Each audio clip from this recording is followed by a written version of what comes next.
Due to copyright, I can't publish many audiobooks on YouTube. At our audiobook novel service, we offer access to over 300 full novels from Pocket FM, Webnovel, Audible, Wuxia, and more, all in high-quality audio format. Each novel is available with a one-time payment only. No subscriptions, no monthly payment, and no ads. Payments via PayPal or Ko-fi. To browse the full list of available novels, message me directly on Telegram or WhatsApp, or check out our full catalog on Discord. Chapter 381. The Deciding Night, Part 5. The air grew thick with tension, like the suffocating stillness before a thunderstorm. Annette's muscles coiled, ready to unleash devastation upon the army that stood between her and her target. Her vermilion eyes blazed with a fury that could melt steel, fixed on the smug face of the blue-eyed man on the balcony. Jessie and Ellis softly walked towards her back, both wearing tight expressions of suppressed fear mixed with resolve. Even for Jessie, so many troops and just the three of them seemed like too much. She glanced at Annette, and somehow no words needed to be said about the way forward. She could tell where this was going. Annette was not going to back down. Without turning her head to Annette, she said, "I am glad you don't plan to retreat now that they have the numbers on their side." Annette scoffed. "Doesn't make it a sensible move, though. This is a troop of drifters waiting to rain down on us." Jessie, at this point, turned her head and glared into Annette's face. If they were ordinary humans with no powers, how would this battle turn out? Annette looked at the troops again. All their fierce and stony expressions threatened to intimidate her, but when compared with her vermilion gaze, it was like a sparrow contending with a phoenix. Annette grinned and responded to her. "I guess it'd be no different than stomping my way through a bunch of ants." Jessie smiled and nodded. "That is exactly what will be happening." The moment she spoke, Annette realized something that made her brows rise a little bit, then took a deep breath, savoring the calm before the chaos. She flexed her fingers, feeling the raw power thrumming through her veins. A sardonic smile played at the corners of her lips as she addressed the troops. "Last chance, boys. Step aside, or share the fate of your precious gate." A ripple of unease passed through the front ranks, but discipline held firm. Shields locked tighter, spears lowered to form a bristling wall of points. From the balcony, Graham's voice rang out, dripping with condescension. Now, Annette, is that any way to greet old friends? Perhaps you'd like to come up and discuss things civilly." Annette's reply was a snarl of pure contempt. In a blur of motion almost too fast to follow, she launched herself at the nearest cluster of soldiers. The sound of her fist connecting with the lead warrior's shield was like a thunderclap, the reverberations sending nearby troops staggering. And just like that, the battle erupted. Jessie's eyes narrowed, assessing the situation. She shoved Ellis roughly behind a chunk of fallen masonry. "Stay down," she hissed, before leaping into the fray herself, a dervish of deadly grace. The night air filled with the clash of steel, the thud of bodies hitting the ground, and the primal roar of Annette's rage. She tore through the ranks like a force of nature, each punch shattering bones and sundering armor. Soldiers flew through the air like broken dolls, their cries of pain lost in the cacophony of battle. The battle seemed too easy, in fact, that it made her doubt if it was happening. The soldiers were thrown into discord as each person tried to launch at Annette with their abilities, but it was to no avail. These were people who had molded every one of their strengths and did not think it would ever be possible for them not to use it. The existence of Jessie's type of ability had never been taken into account. Even if it had been, these ones were not blessed with such foresight to see it coming. Jessie herself was a whirlwind of destruction amidst them. Her crimson spear was like a bloodthirsty rod, created to bring nothing but cold, cruel havoc. Her movements were sleek and smooth, fast and precise. She jumped onto one, gouged his eyes out with her fingers, simultaneously swinging her spear to slash across the chest of another. As she jumped off, she plunged her spear right into the head of that other and quickly bounced off again to take the legs off the former. Before another could close in, she was onto them, swinging her spear with an austere yet admirable show of skill. She slashed upward, splitting one with ease from his abdomen, easily twisted and spun, slashing downwards and cutting through her opponent. Without a moment of respite, she darted forward like an air surge, spinning her spear on both sides and spilling blood in crude aesthetic arcs. Annette's fists were like meteors, each impact leaving craters of broken bodies and shattered armor. She moved with a fluid grace that belied her raw power, weaving through the throng of soldiers as if they were mere shadows. Her vermilion eyes burned with an intensity that made even the bravest warriors falter. One foolhardy soldier, emboldened by the sheer numbers surrounding her, lunged forward with his sword raised high. Annette's lips curled into a sneer. Before the boy could bring down his sword, he was pressed together by an invisible force, flattened. He exploded with a burst of blood. Fear gripped the hearts of many that were around, but they still glared like bloodthirsty animals and lunged at her. She sidestepped one's blade with ease, grabbed the man's wrist, and twisted. The sickening crack of bones breaking was drowned out by his agonized scream. Without missing a beat, she used the unfortunate soul as a human flail, swinging him in a wide arc that sent a dozen of his comrades flying. "Is this the best you've got? If this is all you have to offer me, then I am very disappointed," she roared, her voice carrying over the din of battle. "I expected better from the great betrayer and his friends." The blue-eyed man on the balcony, Zephyr, felt a chill run down his spine despite the bravado he maintained. This was not going according to plan. His gaze flickered to the dark-haired man beside him, a silent command passing between them. The man nodded. "I'll take care of her." A cruel smile played on his lips as he vaulted over the balcony railing. He fell like a comet and landed with an impact that shook the very ground. "Hey!" he called out, his voice dripping with false cheer. "It's been far too long. Shall we dance?" Annette's eyes narrowed as she recognized the newcomer. "Shade!" she spat, the name tasting like poison on her tongue. "I wonder what was so big of a motivation that made you leave your leader in the south all for me." "Keep fooling yourself." The two of them dashed towards each other and collided. Beside Zephyr's right was a lady, who leaned on the balcony and narrowed her eyes. "Hey Zeph! What? Isn't what that lady wearing Lewingard Empire uniform?" Zephyr focused on the lady with a spear and narrowed his eyes. He looked around at the other soldiers, concern wafting across his face for a short while. "Doesn't matter. Go and deal with her, Sheila." The lady, with her hair covering most of her face to reveal her small mouth, grinned and also launched herself down. Now all that were left on the balcony were Braham and Zephyr. Chapter 382. The Deciding Night, Part 6. Shade struck. His fist, wreathed in crackling purple air, shot out with blinding speed. Annette barely managed to bring her arms up in a crossblock, the force of the blow sending her skidding backward. She grinned, a feral thing that spoke of bloodlust barely contained. Finally, a real challenge. Shade straightened and looked at her with a small grin. "The last person that said that couldn't take another. Try me." The two warriors clashed in a fury of blows, each impact sending shockwaves through the air. Shade's soul essence-enhanced strikes met Annette's raw physical might in a deadly dance of destruction. Meanwhile, Jessie found herself increasingly hard-pressed with a new opponent. With Shade occupying Annette, the soldiers seemed to have regained some of their courage. Even though they were not finding an answer to why their talent abilities were not working, they pressed in from all sides, causing a relentless tide of steel and flesh. Jessie's spear became a crimson blur, leaving trails of blood in its wake. She pirouetted and struck, each movement a deadly work of art.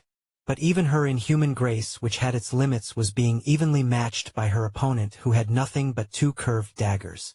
And more so, that limit had been strongly tempered beforehand by her fight with Northern. A slash slipped past her guard, opening a shallow cut along her ribs. She hissed in pain but didn't falter, retaliating with a vicious thrust that left her attacker reeling backwards. From his hidden vantage point, Ellis watched the battle unfold with growing horror and frustration. He saw Jessie stumble, nearly overwhelmed by the sheer numbers and a lady in black gown. He saw Annette, locked in furious combat with Shade, unable to aid her companion. Again and over again, he had always been in the position where he needed to be protected. He wanted that to stop, but he was too scared to even try, not a second time. The first time, it almost cost him his life. He had Northern to save him from it. To what good does he serve, if he enters the battle only to be saved by the people he desperately wishes he could save? I hate it, damn! Something inside him snapped. Ellis glared forward, a selfless, dangerous light flickering in his eyes. With a cry that was equal parts terror and rage, Ellis burst from his hiding place. He summoned his dagger and surged forward like a steady wind, almost falling but picking himself back up. His first wild swing caught a soldier by surprise, opening a ragged gash across the man's chest. Jessai's eyes widened in shock as she saw Ellis wade into battle. "You fool!" she yelled. But there was no stopping him now. What Ellis lacked in skill, he made up for in desperate fury. He hacked and slashed with reckless abandon, driven by a need to prove himself, to be more than just a burden. Back at the center of the chaos, Annette and Shade continued their deadly duel. Shade's enhanced strikes were slowly wearing her down, each impact leaving her arms numb and tingling. Aside from the fact that they guided his strikes with a trail of purple air, each time his strikes connected, there was an explosion of force that seemed to suck out Annette's own soul essence. And as much as she tried to evade his strikes after deducing that something was eating up her essence, it was next to impossible to do that, because her opponent was that much of a headache. Shade was a seasoned warrior, smart to the very end. Luring in his styles, his feints were effortless and unmasked. His form, while Annette at first deduced it to be a predictable one, was actually a trap. Every inch of the battle was him laying out traps. And Annette, whose form was structured by a strong principle of brute strength, always crashed into it in hopes to destroy the whole attempt. But every time he always got the better of her. And now her strength, vigor, and essence were all beginning to diminish. "Feeling tired, old woman?" Shade taunted, his smirk infuriating. Annette's response was a lightning-fast feint followed by a devastating uppercut that caught Shade square on the chin. He stumbled backward, spitting blood. "Not even close, brat," Annette growled. But even as she pressed her advantage, Annette couldn't help but worry about Jessai and Ellis. She had been shocked at first when she was able to bulldoze through the drifters without worrying about their talent abilities. But it didn't take a genius to figure out this was Jessai's work. But she had left Annette's power, and Annette's opponent, so it seems. Which means there's a cost to her abilities.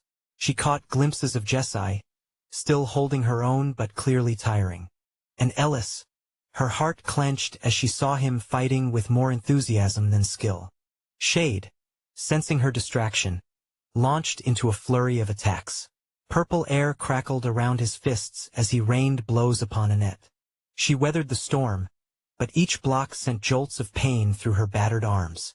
In a desperate gambit, Annette dropped her guard, allowing one of Shade's punches to graze her cheek. The pain was intense, but it gave her the opening she needed. Her own fist shot out, catching Shade in the solar plexus with bone-crushing force. The warrior's eyes bulged as the air was driven from his lungs. He staggered back, gasping and grabbing his chest. Annette did not relent. She immediately pressed her advantage, unleashing a barrage of punches that drove Shade further and further back. But just as victory seemed within her grasp, a pained cry cut through the air. She turned, heart in her throat, to see Ellis fall beneath a soldier's blade. In that moment of distraction, Shade struck. His fist, wreathed in crackling air, slammed into Annette's temple. The world exploded into a kaleidoscope of pain and disorientation. As she stumbled, fighting to stay conscious, Annette saw Jessai abandon her own fight to rush to Ellis' aid. The spearwoman moved like a demon, cutting down anyone who stood between her and the fallen young man. Ah shit! Chapter 383. The Deciding Night, Part 7. She knew the fight from the beginning was not supposed to be what it was now. Her anger, however justified, led her right into a trap, not to speak of the fact that she was not seeing Northern right now. Had all that she had come to do here be to die? Should she just give up like that? They were outnumbered, outgunned, and now divided. Victory, which had seemed so close mere moments ago, was slipping away like sand through her fingers. But as she looked up at the balcony where Braham and Zephyr stood, smugness radiating from every pore, something hardened inside her. Nah, I can't let it end like this. I can't. What? Finally feeling like giving up? Shade said to Annette as he walked around her. Silence locked her lips. After a few seconds, Annette opened her mouth. I have no words for you. Quite disappointing though, the only reason I stayed 10 years as a master was not because I hit a wall. In fact, I had a very great foundation. I could become an academy instructor if I wanted. But after discovering the cruelty of the powers Ul has given me, I wanted to fight what was supposedly to be my fate. She looked up, her expression carrying regret. I don't know if Ruffsburg knew and used Gilbert to push me in here too. I wonder just how many birds that bastard killed with one stone. She sighed and brought her head down. Young man Shade, say your last prayers and come at me. I will take you seriously from now on. Shade frowned slightly. Noticing his expression, Annette raised her brows. Oh, you didn't know? I have been fighting you by augmenting my body with soul essence. I intend to use my abilities right now. Shade narrowed his eyes. What do you mean? Annette raised her head up, determination radiating in her eye. She removed the eye patch on the other hand. Instantly, a single plume of flame ignited from its hollow depth and began to subtly dance. Whoosh! An outrageous release of inferno roared to life. A maelstrom of crimson and gold that devoured everything in its path. Shade's eyes widened in shock as the wall of flames surged towards him, the very air shimmering with heat. He leapt backward, narrowly avoiding the initial blast. The drifters around them weren't so lucky. Their screams were cut short as they were reduced to ash in an instant, their armor melting like candle wax. Annette stood at the center of the firestorm, her vermilion eyes glowing with an otherworldly light. The flames danced around her, caressing her skin and peeling it, but she didn't seem to care about it. She took a step forward, and the ground beneath her feet cracked and bubbled. This, she said, her voice carrying over the roar of the fire, is what I've been holding back. She paused and continued. And it's not because I was keeping a trump card. It hurts me as much as it hurts everyone around. I just have a little tolerance. She looked at her body. I do have scars to show for it. Shade gritted his teeth, purple energy crackling around his fists. Doesn't matter. I'm just gonna destroy you either way. He charged forward, hoping to close the distance before Annette could unleash another blast. But Annette was ready for him. With a flick of her wrist, she sent a whip of fire lashing out. Shade ducked under it, feeling the heat singe his hair.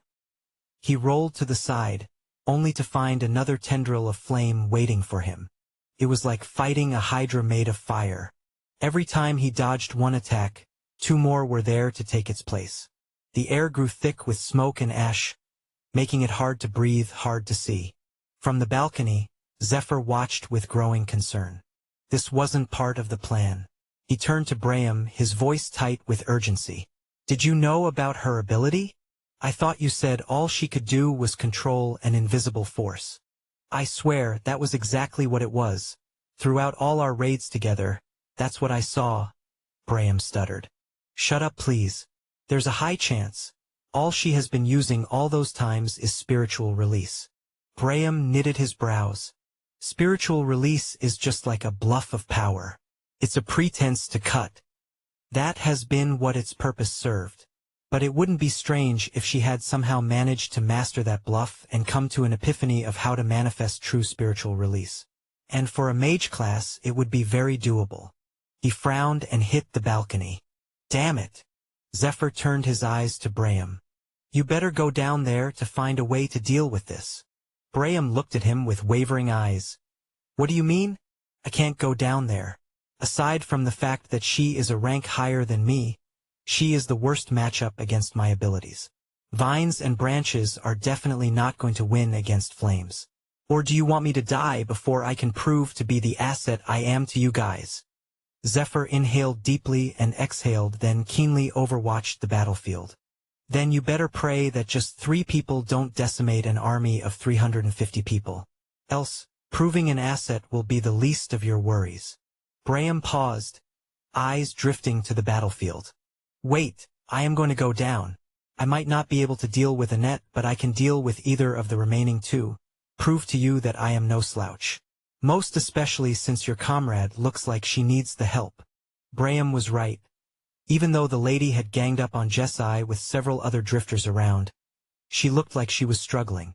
Zephyr looked at their side of the battle before he said, "Kill the boy first." Braham grinned. Easy peasy. He leaped over the balcony and landed with a cat-like grace, then darted forward, vines growing rapidly out of the ground and twisting together as he approached Ellis from behind. Chapter 384. All the Strong People Are Here, Part 1. Back in the heart of the inferno, Annette and Shade continued their deadly dance. Shade was bleeding from a dozen small burns, his clothes singed and smoking. But he refused to back down, his attacks growing more desperate with each passing moment. Annette, for her part, seemed to grow stronger as the battle raged on. The flames responded to her will, forming shields to block Shade's strikes and lashing out with deadly precision. "Is this all you've got?" she taunted, her voice carrying over the roar of the fire. "I expected more from Afghan's personal guard." "Shut up. I am not even strong enough to guard Afghan." Shade snarled in response, launching himself at her with reckless abandon. His fist shot out towards Annette's face. For a moment it seemed like the blow would connect. But at the last second, Annette's hand came up, catching Shade's fist in a grip of iron. The fire swirled around their joined hands, and Shade's eyes widened in pain and shock. "My turn," Annette growled. She twisted, using Shade's momentum against him. In one fluid motion, she hurled him across the yard. He slammed into a wall of the castle with bone-crushing force, leaving a spiderweb of cracks in the stone. The battlefield was a chaos of fire and smoke, the clash of steel and the cries of the wounded filling the air. Amidst it all, Ellis fought with a desperation born of fear and determination. His dagger felt heavy in his inexperienced hands, but he swung it with all his might, felling one drifter after another. Suddenly, a chill ran down his spine. He spun around, barely in time to see a wall of twisted vines surging towards him. Ellis stumbled backward, his eyes widening in shock as he recognized the figure controlling the plants. "Braham!" he gasped, raising his sword in a trembling defense. The betrayer's lips curled into a cruel smile. "Hello, Ellis. It's been a while, hasn't it? Finally, we get to put our discord to bed." Vines lashed out like whips, forcing Ellis to dodge and weave. He slashed at them with his dagger, but for every vine he cut, a few more took its place. It was an endless tangle of green that threatened to overwhelm him. "Why?" Ellis shouted, his voice cracking with emotion. "Why are you even doing this? What did I ever do to you? You've made your point already by making my life miserable already. Why did you have to go so far?" Braham's eyes hardened. "Huh? You still think this is about you?" He grinned. "No, Ellis, this is not about you. Not at all. This was bound to happen. It's just sad that you don't have the white-haired junk to save you this time around." A particularly vicious vine caught Ellis across the chest, sending him sprawling. He rolled to his feet, gasping for breath, his armor dented. Jessie and the mysterious lady continued to lunge at each other. The lady had a cunning and annoying form, one that Jessie never imagined she'd be utterly vulnerable against. The problem, however, was that fatigue had settled into her body and soul. Aside from the effect of using her ability eating up her reserve of essence, she was already physically tired from before. Usually, she wouldn't have had her defense broken so much, but the fight with Northern had taken a great toll on her. But she was still fairly holding out, even though every miss, every dodge was by a hair's breadth. Annette and Shade had met again, in a deafening and trembling clash. Shade launched himself at Annette, his fists burning with purple smoky air. She met his charge head-on, her own hands blazing with fire. Their clash sent shockwaves rippling through the air, knocking nearby drifters off their feet. "You can't win this," Shade growled, pressing his attack. "You're outnumbered, outgunned. Give up now, and maybe we'll show mercy." Annette's response was a savage grin. "Mercy? From the likes of you? I'd rather burn." She thrust her palm forward, unleashing a torrent of flame that forced Shade to leap backward. The fire caught several unfortunate drifters. Their screams cut short as they were reduced to ash in an instant. But even as she fought, Annette's keen eyes took in the rest of the battlefield. She saw Ellis, desperately fending off Braham's relentless vines. She saw Jessie, surrounded and slowly being overwhelmed. A cold knot of fear formed in her stomach. They were losing. All her power, all her rage, and still they were losing. "No," she thought fiercely. "I won't let it end like this." With a roar of defiance, Annette unleashed her full power. The flames around her exploded outward in a nova of heat and light, so intense that even Shade was forced to retreat. "Ellis! Jessie!" she shouted, her voice carrying over the din of battle. "To me!" Ellis, hearing her call, gathered his last reserves of strength. With a cry of desperation, he slashed through the vines holding him and sprinted towards Annette. Braham's curses followed him, but the betrayer dared not venture too close to the inferno surrounding Annette. Jessie too heard the call. With a burst of superhuman speed, she disengaged from her opponents and raced across the battlefield, her spear clearing a path through any who dared stand in her way. As they reached Annette, she grabbed them both, pulling them close. The flames parted around them, forming a protective cocoon of fire. "Hold on," Annette growled, her eyes blazing with determination. "This is going to be rough." With a gesture that seemed to defy the very laws of nature, Annette called forth a pillar of fire so intense it burned blue-white. It engulfed them, and swirled around them in a vortex of flame. Zephyr from the balcony narrowed his eyes. Something in the depth of his blue eyes sparkled. He extended his hand forward and instantly, without shards of sparks, a mighty white bow appeared in his hands. This bow looked like a heavenly mantle. It looked like it had been forged with clouds. He pulled its strings. As he did, the bow generated an arrow of light that grew brighter as he drew further back. And just as the vortex of flames leaped off the ground, Zephyr released, firing off an arrow of light that streaked across the short distance with a screeching sound, like it was burning the very air. The arrow collided with the vortex of flames and caused a tremendous explosion that separated every plume of the flames and threw all three of them across the air in different directions. A grin formed on the corner of Zephyr's lips. "Think you can run away from me? Humph!" However, before any of them could land, something fell from the sky. He couldn't see it as the speed was too quick to follow. Then the next fell and the next fell, such that the state of the three of them became the least of his worries. Then one last of those things fell on the battlefield and slowly rose to his feet. His face was aged, beards full and connected with his brown hair with a couple of white strands. His eyes were fiery and cold. His physique was stoic, and although his shirt and waistcoat had become so smeared with dirt that they had lost the right to be called that, he still represented an aura of formidable strength. Zephyr grabbed the balcony so hard that the cemented surface cracked and peeled away. "Gilbert!"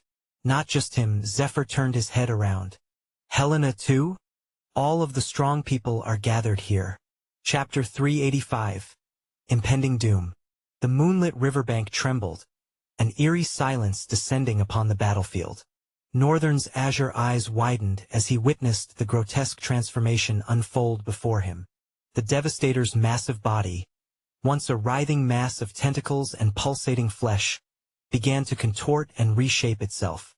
Bones cracked and shifted beneath the creature's skin, producing sickening pops and grinding sounds that echoed through the night. Its form elongated, stretching and twisting like putty in the hands of an unseen sculptor. The tentacles retracted, melding into the main body as new appendages burst forth. For legs, each as thick as ancient tree trunks, erupted from the creature's sides. They were covered in overlapping plates of chitin, gleaming with a metallic sheen in the pale moonlight. Razor-sharp claws, easily the length of a man's arm, gouged deep furrows into the sand as they took form. The Devastator's head morphed, its features elongating into a reptilian snout filled with rows of serrated teeth. A crown of bony spikes sprouted from its skull, forming a natural armor that extended down its spine. Eyes, once bloodshot and unfocused, now glowed with an otherworldly intelligence and unquenchable hatred. As the transformation neared completion, the creature's hide rippled and hardened. What was once soft, gelatinous flesh now became an impenetrable carapace, adorned with jagged protrusions and barbs. The black ichor that had oozed from its wounds moments ago crystallized, forming a second layer of organic armor. Northern gripped Grenger tighter, his knuckles white beneath his gauntlets. The twin-bladed staff hummed with an anticipatory energy, as if sensing the impending battle. Mr. Fluffy whimpered softly behind him, the beast's instincts screaming danger. The metamorphosis reached its climax with a deafening roar that shook the very air around them.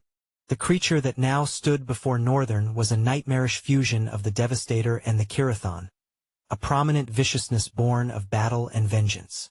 Its massive head swiveled towards Northern, nostrils flaring as it caught his scent. Recognition flashed in its eyes, followed by a tsunami of rage. The creature's muscles bunched and coiled, preparing to launch itself at its long-awaited prey. Northern didn't wait for the monster to make the first move. He dashed forward, Grenger a blur of motion as he aimed for the creature's front leg. The blade connected with a resounding clang, sparks flying, but barely scratched the surface of the armored limb. Without missing a beat, Northern summoned his clone. The doppelganger materialized in a swirl of dark energy, immediately engaging the monster's attention. It darted to the creature's flank, its blade ringing against the armored hide. The distraction gave Northern a moment to catch his breath and reassess his strategy. The least Northern worried about was getting killed by this thing. Death did not even cross his mind. He just needed to put this monster away and put it away very fast at that. The monster let out another ear-splitting roar, this time accompanied by a burst of noxious gas from its maw. The greenish cloud billowed towards Northern, who instinctively held his breath and leaped backward. Where the gas touched the ground, the sand sizzled and smoked. Northern's clone wasn't so lucky. Caught in the toxic cloud, its form wavered and dissipated, unable to maintain cohesion in the corrosive atmosphere. Seizing the opportunity, the creature charged. Its massive form moved with a speed that belied its size, closing the distance between them in heartbeats. Northern's eyes darted around, searching for an escape route, but he knew he couldn't outrun this monstrosity. Instead, he stood his ground, Grenger held at the ready. As the beast bore down on him, Northern channeled his essence into the twin-bladed staff. The weapon thrummed with power, dark flames licking along its length. At the last possible moment, Northern sidestepped and swung Grenger in a wide arc. The flaming blade connected with the creature's eye, one of the few spots not covered by its armored hide. The monster bellowed in pain, rearing back on its hind legs. Northern pressed his advantage, leaping onto the creature's back. He clung to the bony protrusions, scrambling for purchase as the beast bucked and twisted beneath him. With one hand gripping a spike, he brought Grenger down again and again, searching for gaps in the armor. The monster's hide sparked and smoked where the void-infused blade struck, but Northern couldn't seem to penetrate its defenses. The creature rolled, threatening to crush Northern beneath its massive bulk. He kicked off at the last second, narrowly avoiding being flattened. As he tumbled through the air, the monster's tail lashed out once more. This time, Northern couldn't fully dodge, besides, he didn't need to. In the last minute, it occurred to him that he was shielded by the void force protecting him anyway. The lashed-out tail reached in front of him and bounced right back off, giving Northern the space he needed to dive right in. However, the monster darted across and loomed over him, its remaining eye gleaming with malevolent triumph. It opened its maw, preparing to deliver the crushing blow. Northern could see down its throat, a dark abyss lined with razor-sharp teeth. In that moment of desperation, Northern thought of a wild and unrefined idea. His body crackled with dark aura, the air around him growing heavy with the weight of concentrated void. With a primal yell, Northern thrust Grenger upward, directly into the creature's open mouth. The twin-bladed staff, supercharged with void essence, pierced through the soft tissue of the monster's palate and into its brain. The beast's eyes widened in shock, its massive body going rigid. For a heartbeat, time seemed to stand still. Then, with an earth-shattering scream, the creature began to convulse. Void essence consumed it from within and poured from its mouth and eyes. Northern wrenched Grenger free and scrambled away as the monster thrashed in its death throes. Its armored hide began to crack and splinter, unable to contain the destructive force within. With a final, desperate roar, the abomination exploded in a shower of gore and fractured armor plates. The shockwave knocked Northern off his feet, sending him tumbling across the blood-soaked sand.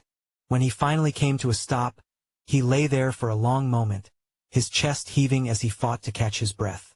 The silence that followed was deafening, broken only by the gentle lapping of the river against the shore. Then the notification came. Congratulations, you have slain an apex maelstrom. You have gained 20 talent fragments. Congratulations, you have slain a disastrous destroyer. You have gained 6 talent fragments. Northern stood up and sighed. That was comparatively easy to the last time. Half of the Kirathon's power had been lost from their last fight, and not only did Northern have a much better and effective weapon, he had grown tons stronger since then. And now that his old enemy had been taken out of the way, he wanted to focus on getting to How as soon as possible. He went back to meet Mr. Fluffy. That was when he saw a pillar of fire afar, but from his vantage point it was like a radiating little light, which caused him to instantly zoom in with chaos eyes. That was how he was able to see it wasn't just a light but a powerful source of heat. The moment Northern tried to get a closer look, he was also alerted of a great danger in that direction. And not only did danger sense react to something, his senses were hyperactively picking up that something was wrong. This caused Northern to pick up his pace, flying on Mr. Fluffy in a minor swing of his body. The beast growled heavily, his eyes radiating with a soft blue light of determination that seemed to mirror the urgency in Northern's eyes. In a burst, it lunged forward, battering its 4 feet against the ground, and once he got to the edge of the river, Mr. Fluffy made a powerful leap. His body scaled into the sky, furs gently being caressed by the cold hands of the wind. Northern didn't think they were going to make it, but before he could recount anything, the beast landed on the cliff above the river. His eyes widened and he looked. How? Mr. Fluffy, however, did not care to relish the look of surprise on Northern's face and just dashed forward. A couple of minutes after Northern had left, the space above the water began to ripple, causing a causative effect to the surface of the water itself. The surface began to turn, slowly, and soon became an enormous whirlpool that left the entire atmosphere of that place with the smell of impending destruction. The space above the center of the whirlpool suddenly broke, a clawed hand protruding out of the slight break. Following that was the appearance of a small boy just at the edge of the river. He did not care about the whirlpool. The air around him was viciously being pulled into the water. Everywhere looked like there was about to be a mighty storm. The boy stood there, looking at the cracking space as it was being forced open, a small smile playing on his lips. Finally, my lord, I am a step away from bringing you back. He turned to the direction Northern had gone through.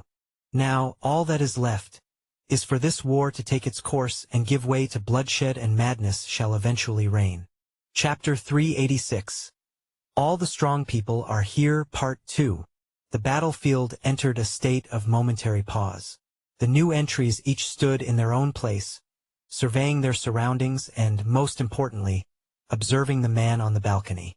A tumultuous damage had been dealt to the battlefield due to the fire pillar that Annette had summoned. What were left of the soldiers were scrubs, scrambling to get up and barely matching half the aura of might that these new arrivals exuded. Annette's breath was unsteady as she tried to get up, She looked at the new people who had just entered the battlefield and muttered to herself. "Took you guys long enough."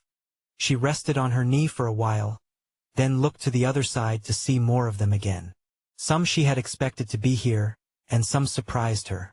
Ryan, Arlem, Vida, Au, and Mew stood on one side, although apart from each other. Gilbert and Helena landed further to the front, manning the vanguard. Annette was very confused about what the occasion was, how they had managed to be here at this time. What was Helena, who was supposed to be in Slorand, doing with Gilbert? Not to mention Au and Mew. Of course, they had chosen to go with Gilbert's faction, which opted out of all the Civil War nonsense and focused on clearing all the rifts to close them down. While Annette also focused on clearing the rift, what separated her from Gilbert's faction was their stubbornness to stay on Lothelowin and have their vengeance at all costs. Fed by stealing resources from Sloria, and eventually proceed to flee this desolation when the time was ripe. Although Annette never pictured that she would be here today unleashing the full extent of her power. So far so good. Even though the tides were not ridden by her, she had no regrets. "I just wish he would show up right in a moment like this." Zephyr's cold voice tore into the silence. "And what do you hope to achieve with this? You think this is all we have to us as Slorians?" Gilbert raised his head, his voice thickly ringing. "Take a good look at yourself, pretty boy. Most of your armies have been decimated. Right now, your leader is facing a cruel brawl with Raven." The wall on Zephyr's face trembled, but he composed himself and frowned. "Laughable. I can't be worried about Afcon, he's the strongest of us all. And you have little time. The Empire is sending reinforcements." Gilbert nodded. "Yes, definitely, but you'll be dead before they get here. Moreover, I am very sure the Empire wouldn't waste elite soldiers on the likes of you. So, it's nothing we can't handle." Zephyr leaned away from the balcony and looked at them intensely. He sent a glance to his female comrade who stood guarded opposite them. His eyes drifted to Shade, who also maintained an alerting position that reflected how battle-crazed he was. Graham was backing away, expression full of wariness and anxiety.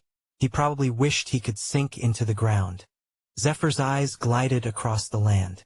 The burnt bodies of people, those felled by blades, scattered across in a boorish manner and slumped with their own blood. It was a sickening sight. His eyes finally came back to Gilbert. "What are you suggesting?" Gilbert spoke casually, slightly shaking his head as he did. "Give up this instance. We still can fight together. We can challenge the rifts together and go back home together."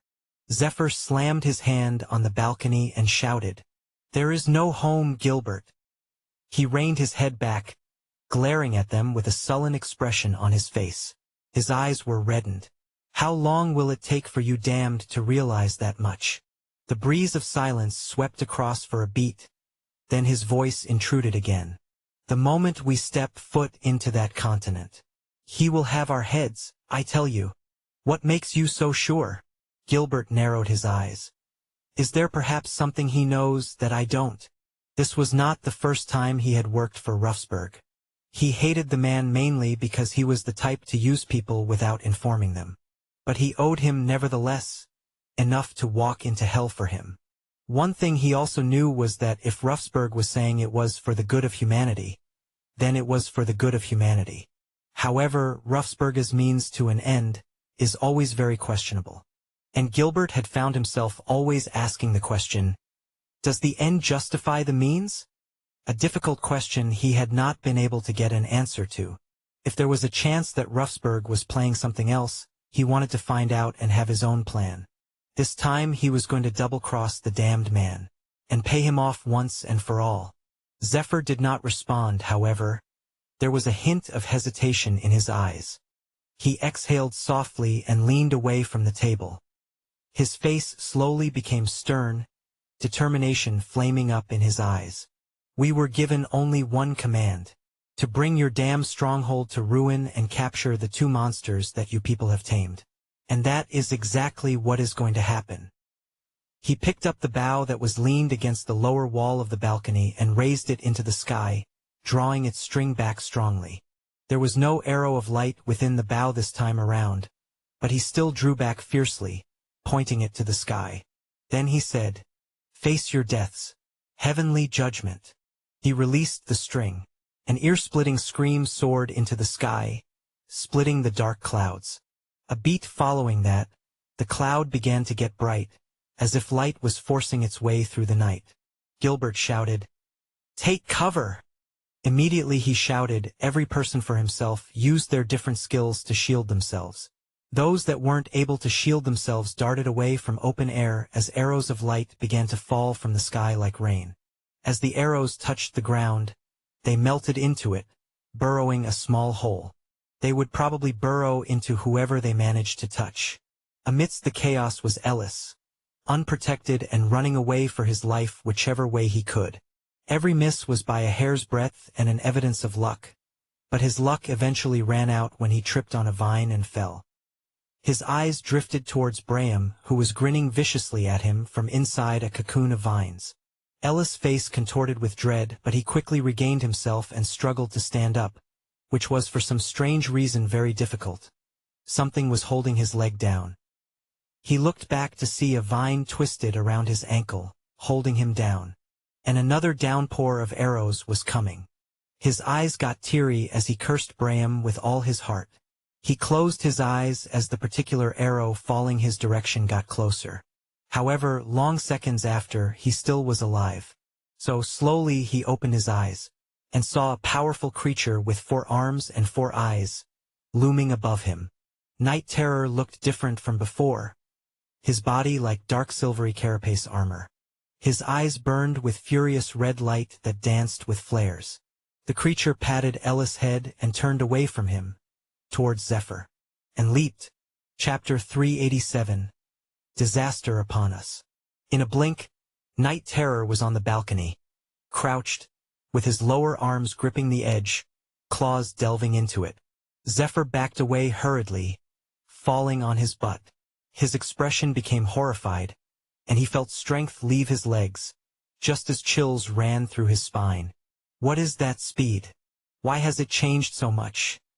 He questioned internally. Night Terror glared at him, his 4 eyes gleaming with madness. The creature let out a rumbling growl and jumped towards Zephyr, aiming to tear him apart. Zephyr began to melt into sand. Night Terror jumped away instantly, flying back across the balcony and landing on the ground. The balcony exploded, sending shards of stone flying around. What happened up there? No one knew, but they all had their guards up. This man, after all, was the most feared and dangerous person after Afcon. And the scariest reason was that no one except for Night Terror and Annette knew why. And Annette didn't even know enough to theorize what his talents or abilities were. And Night Terror didn't have any communication skills. Even if he did, the stalwart creature didn't seem like the type to hold conversations. All of them were suspended in a tense silence. Altogether, their eyes slowly moved towards the rest of the people in front of them. The few drifters of Sloria that managed to survive, Shade, and his partner, Braham, had disappeared. "I'll give you the same option I gave him," Gilbert said to Shade. "We have more important matters to fight about than each other. Surrender and fight with us." Shade shook his head and giggled. "You'd be stupid to think it's all over because the building disappeared." Gilbert stared cautiously, trying to understand what this man in front of him meant. "You guys have lost. Even if that man does manage to pull some trick. Can you see our numbers? We might be few, but we have the strongest people here." He spoke, gesturing with his hands. "You guys have no chance." Shade shrugged. "You can never know." "Well then, you leave me no choice," Gilbert said and extended his hand. The ground suddenly trembled, and everyone stumbled back in fear of what was happening. After the tremor settled, their eyes were still restless. It was as if a titan had shaken the land, so how could they not be restless? Wham! Something fell from above, and a cacophony of red streaks like thorns plunged into every area, every corner, every air, streaking like branched red rods, aiming to tear through everyone. Some of them managed to dodge, some got scraped, and some, like Arlem, fully defended themselves without even a scratch on their body. Night Terror growled as he glared. Indeed, they are right. The best of the best is gathered here. But I am more than enough to take care of you all. A figure stood in front of Shade, a whirlwind of red and white, his presence commanding the battlefield like a tempest. Gilbert grimaced. Zephyr! He had changed. Blonde hair flowed wildly, catching the light of the glowing moon, giving the impression of a halo around a fallen angel. His eyes blazed with an intense, almost feral determination as he gripped the twin katanas with deadly precision.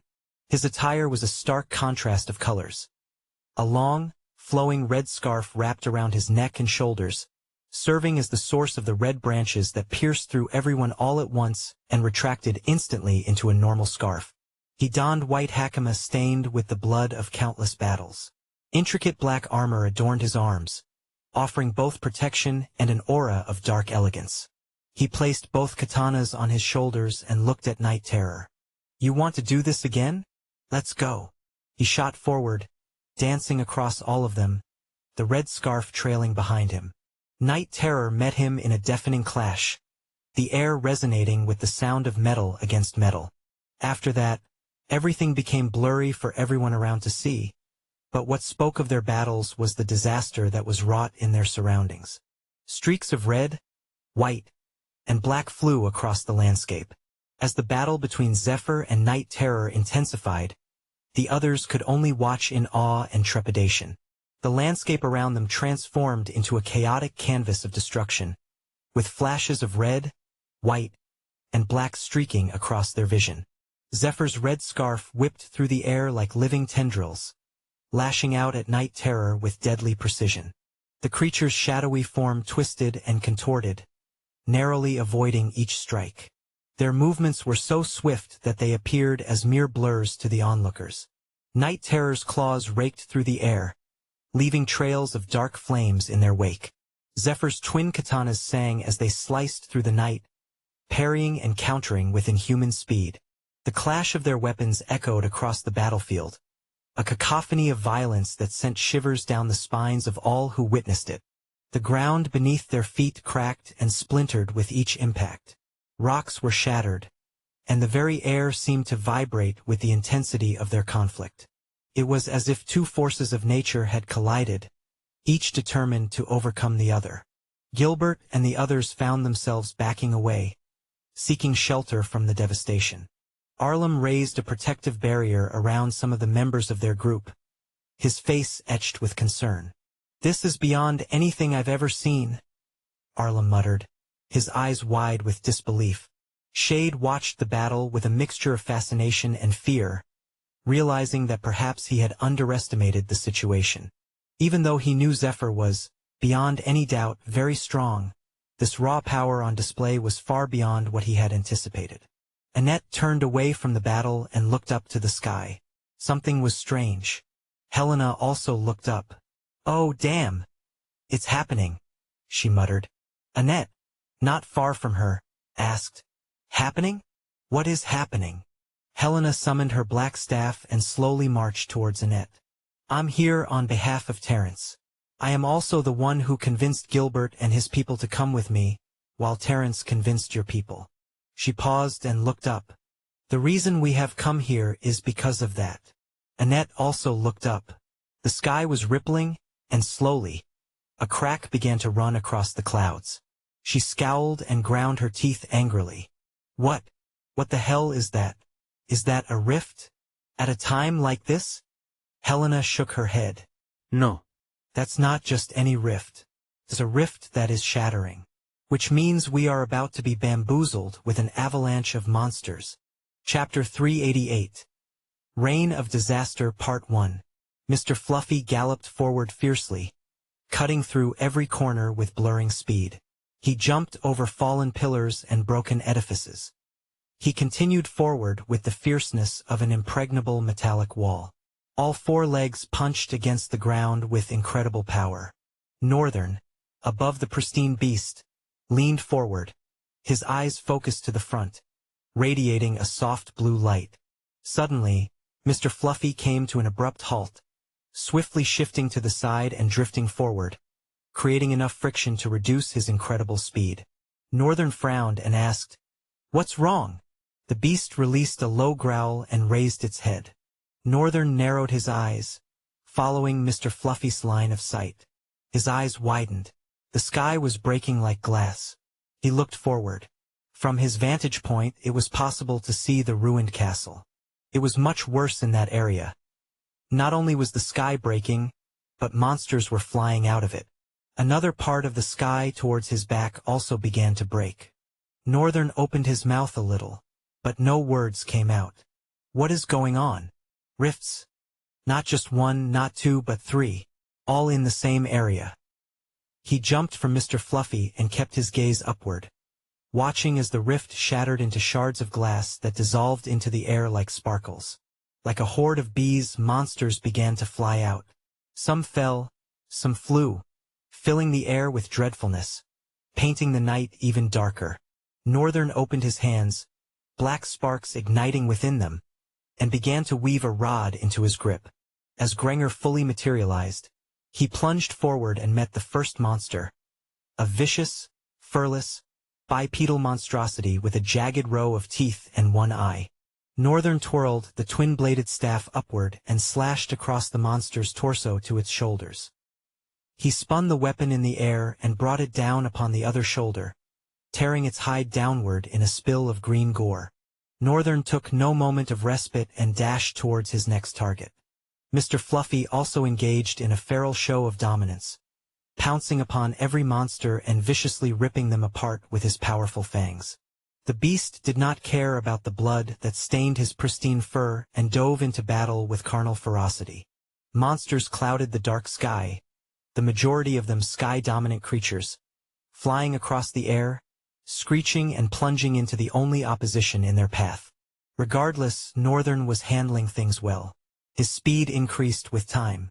He was constantly using velocity dash not just on his legs. He applied it to his whole body. His hand movements, speed, and reflexes all doubled.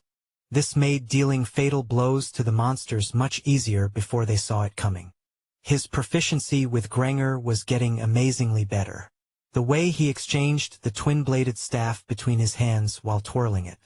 The blade edges on both ends blurred every time they swirled. He would suddenly shoot into a particular distance, abruptly stopping before a monster and tearing it apart with one end of the staff. He spun swiftly and harvested the monster's head with the other end. He never thought he would find himself so proficient with the weapon, at least not in such a short amount of time. If he was to compare it with using swords, it was much easier to handle. There was a fluidity to it that he didn't quite experience with the sword. Perhaps that was because it had blades on both ends. Northern's movements became a blur of precision and deadly grace. Granger whistled through the air, its twin blades carving intricate patterns of destruction through the horde of monstrosities. His eyes flashed with that eerie blue light, tracking multiple targets simultaneously as he wove through the chaotic battlefield. A winged creature with leathery skin and barbed talons swooped down, its maw stretched impossibly wide to reveal rows of needle-like teeth. Northern didn't even break stride. He planted one end of Granger into the ground, using it as a pivot to launch himself skyward. The monster's shriek of triumph turned to a gurgle of surprise as Northern twisted in midair, bringing the staff around in a devastating arc that separated its head from its shoulders. As Northern landed, he immediately dropped into a low crouch. A massive, bear-like beast with too many limbs and eyes lumbered towards him, its roar shaking the very air. Northern's lips curled into a grim smile. He channeled more energy into velocity dash, feeling the familiar surge of power coursing through his veins. In the blink of an eye, he was behind the creature. Before it could even register his movement, Northern unleashed a flurry of strikes. Granger's blades sang as they sliced through flesh and bone, leaving deep furrows in the monster's hide. The beast bellowed in pain and fury, spinning around with surprising speed for its bulk. Northern danced away from its wild claws, each dodge scraping against his armor with white sparks. He could feel the rush of air from the creature's claws as they passed by his face. But with chaos eyes, everything played out in slow motion, giving him ample time to reposition and counterattack. With a final, decisive thrust, Northern drove Grenger deep into the monster's chest. The beast's roar died in its throat as it toppled backward, crushing several smaller creatures beneath its massive frame. Northern allowed himself a moment to catch his breath, scanning the battlefield. Mr. Fluffy was a whirlwind of destruction, his pristine fur now matted with gore and viscera. The beast's jaws snapped shut on a flying creature, crushing its spine with a sickening crunch before tossing the limp body aside. Their eyes met briefly, a silent communication passing between them. Both knew that despite their prowess, they were vastly outnumbered. The rifts in the sky continued to spew forth new horrors with every passing second. Northern gritted his teeth, his grip on Grenger tightening. He was nowhere near tired but was beginning to feel his pool of void essence hitting the bottom. Using Velocity Dash constantly was a bold move he never would have dared to use if not for the new ability of Limitless Void. He only dared it because he had figured out a way to recharge his essence without having to wait in the Limitless Void. Not minding the state of his void essence, Northern pushed himself even further. Chapter 389. Reign of Disaster, Part 2. Annette's eyes widened as she processed Helena's words, her mind racing with the implications. An avalanche of monsters? She whispered, her voice barely audible over the sounds of battle raging nearby. How is that possible? Helena's grip tightened on her black staff, her knuckles turning white. I don't know what exactly is going on, but the Saintess said this isn't just a simple rift. It's a collapse of the very fabric that separates our reality from something else. As if to punctuate her words, a deafening roar echoed from beyond the widening crack in the sky. The sound sent shivers down the spines of all who heard it, a primal fear taking root in their hearts. Annette's hand instinctively folded into a tight fist. We need to warn the others.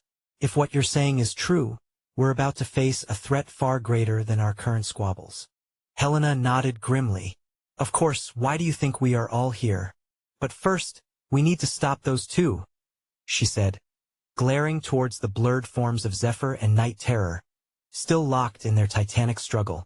Their battle had escalated to new heights of destruction.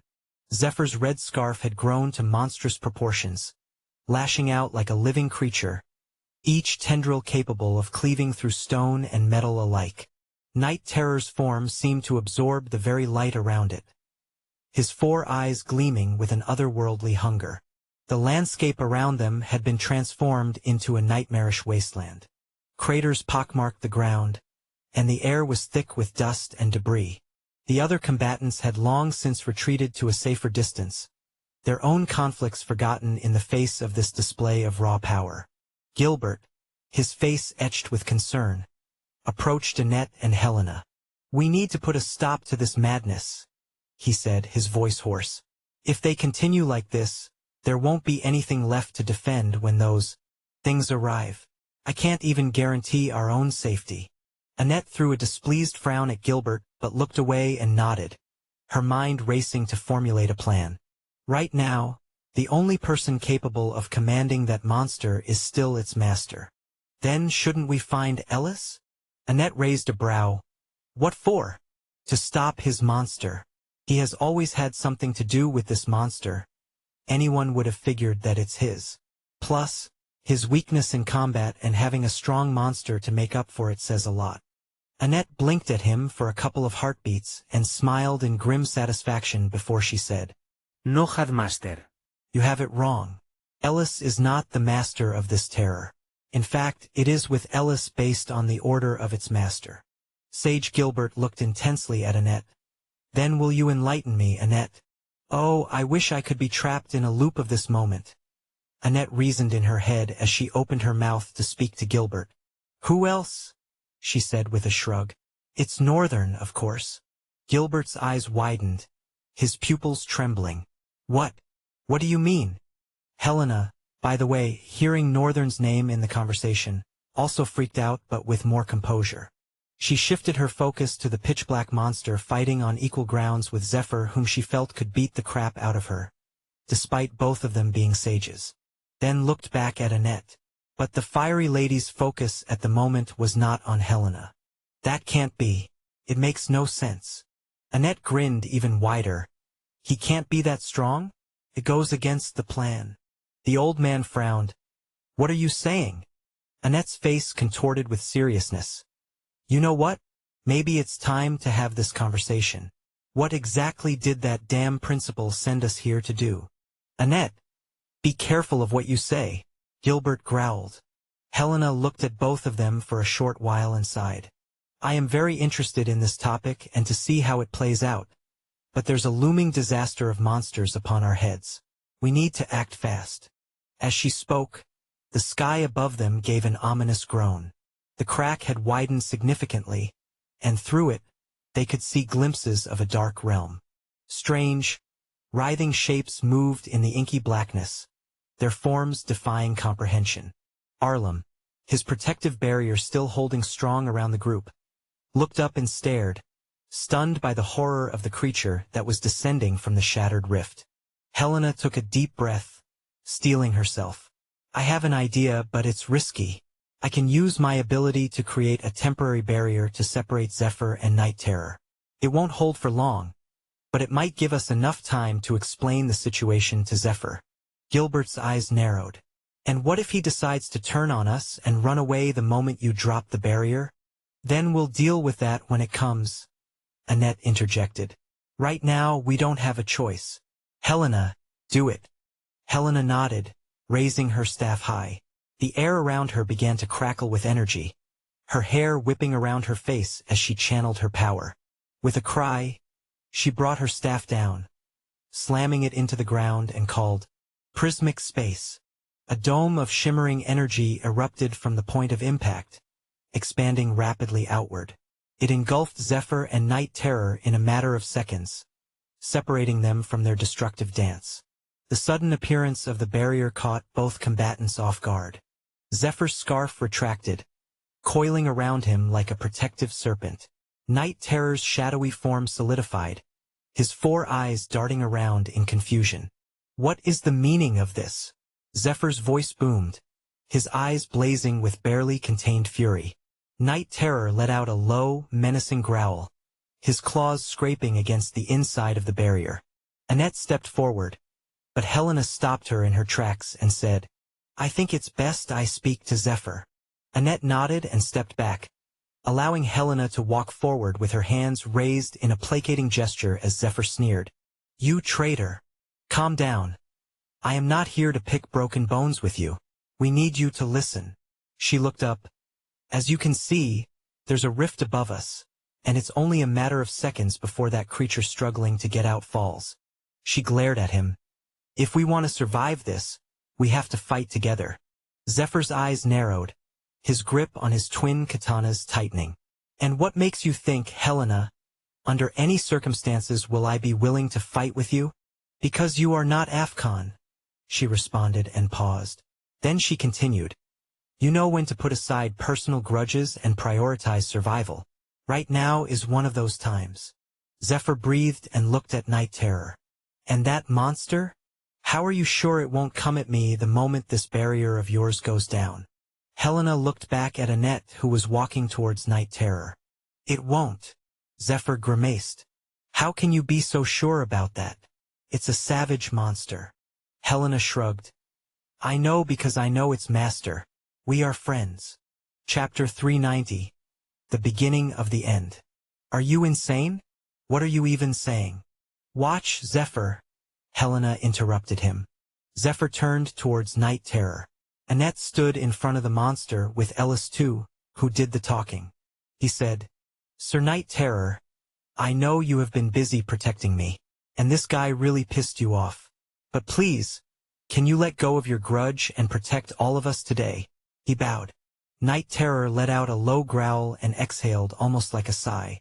Ellis raised his head in joy and smiled heartily.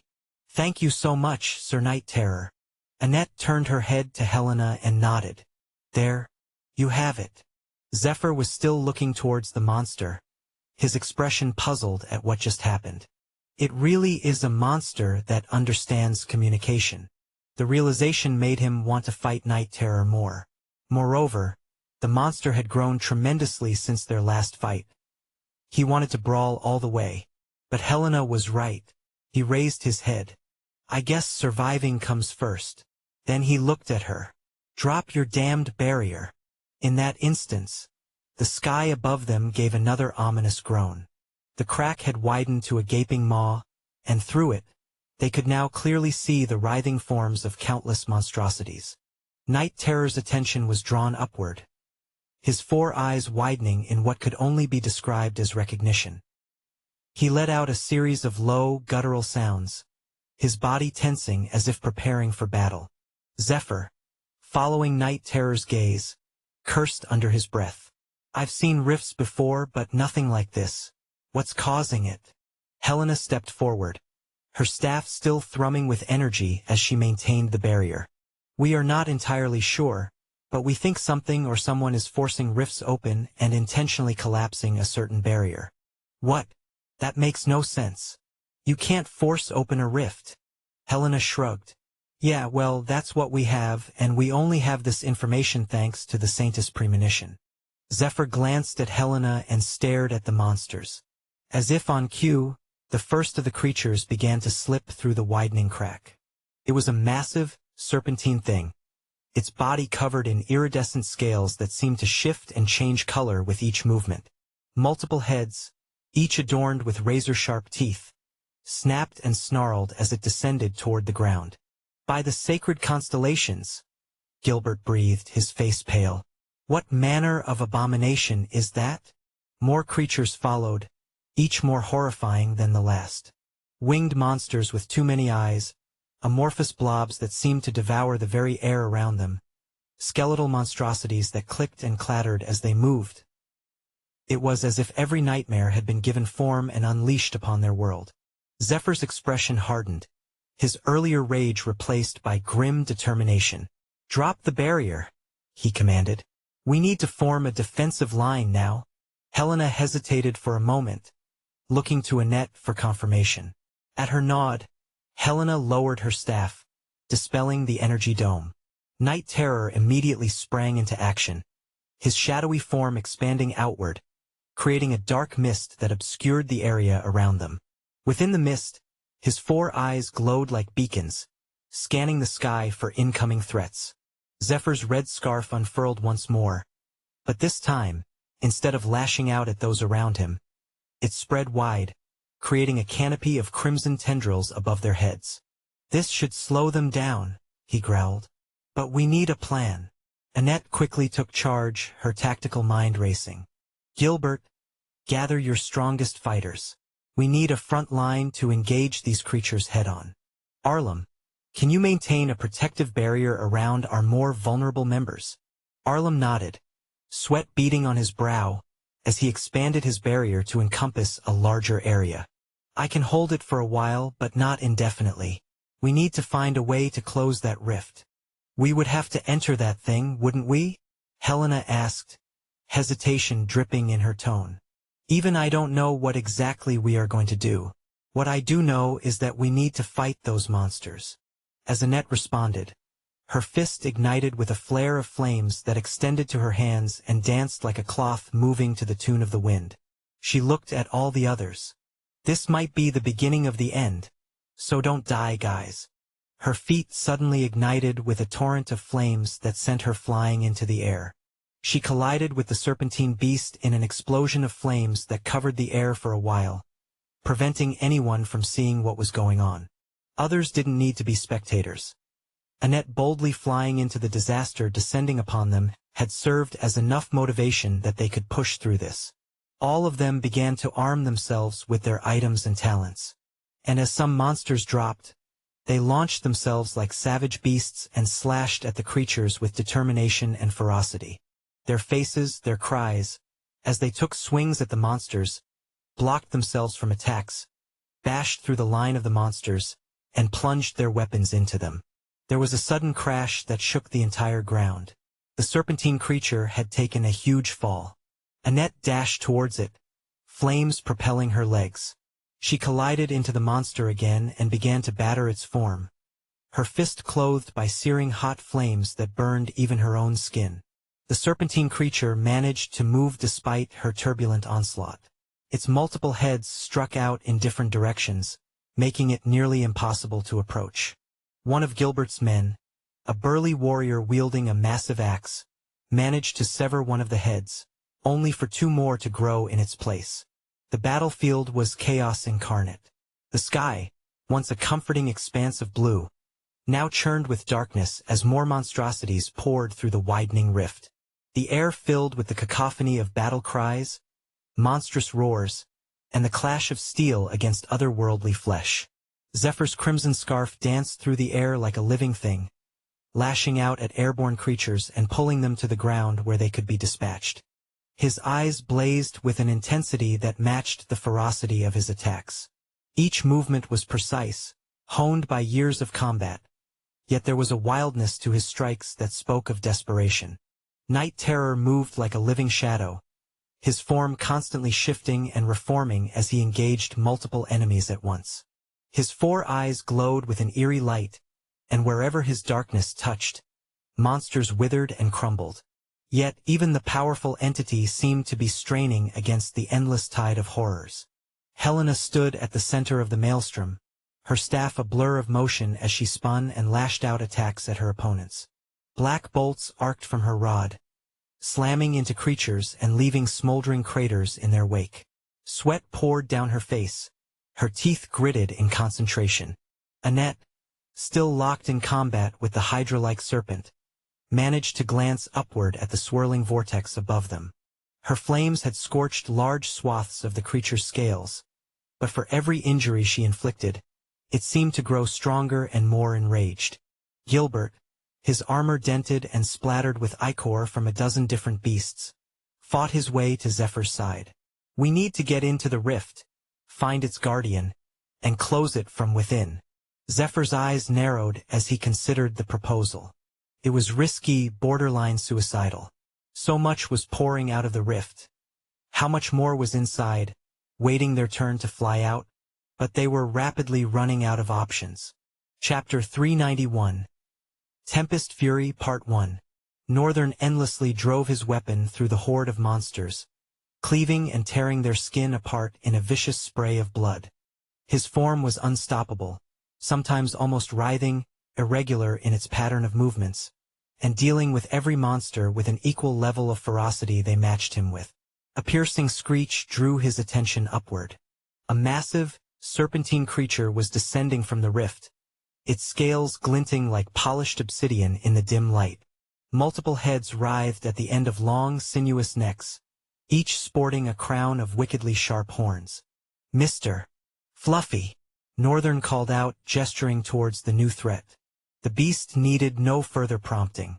With a powerful leap, Mr. Fluffy bounded towards Northern, who vaulted onto his back in one fluid motion. Together, they charged towards the descending monstrosity. As they drew closer, Northern could see the malevolent intelligence gleaming in the creature's eyes, something akin to what he had once seen in Night Terror. This was not a mindless beast but a cunning predator that was probably one of the strongest existences in the rift.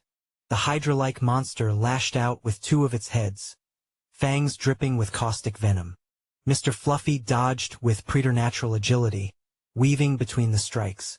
Northern leaned low over his mount's back, Grenger held out to one side. As they passed beneath the creature's writhing mass, Northern struck. Grenger's blade bit deep into the scales of one neck, drawing a spray of dark ichor. The wounded head thrashed in agony, nearly throwing Northern from his perch. Mr. Fluffy circled around for another pass, but the Hydra was ready this time. It coiled its body, using its own mass as a shield while its heads darted out like striking cobras.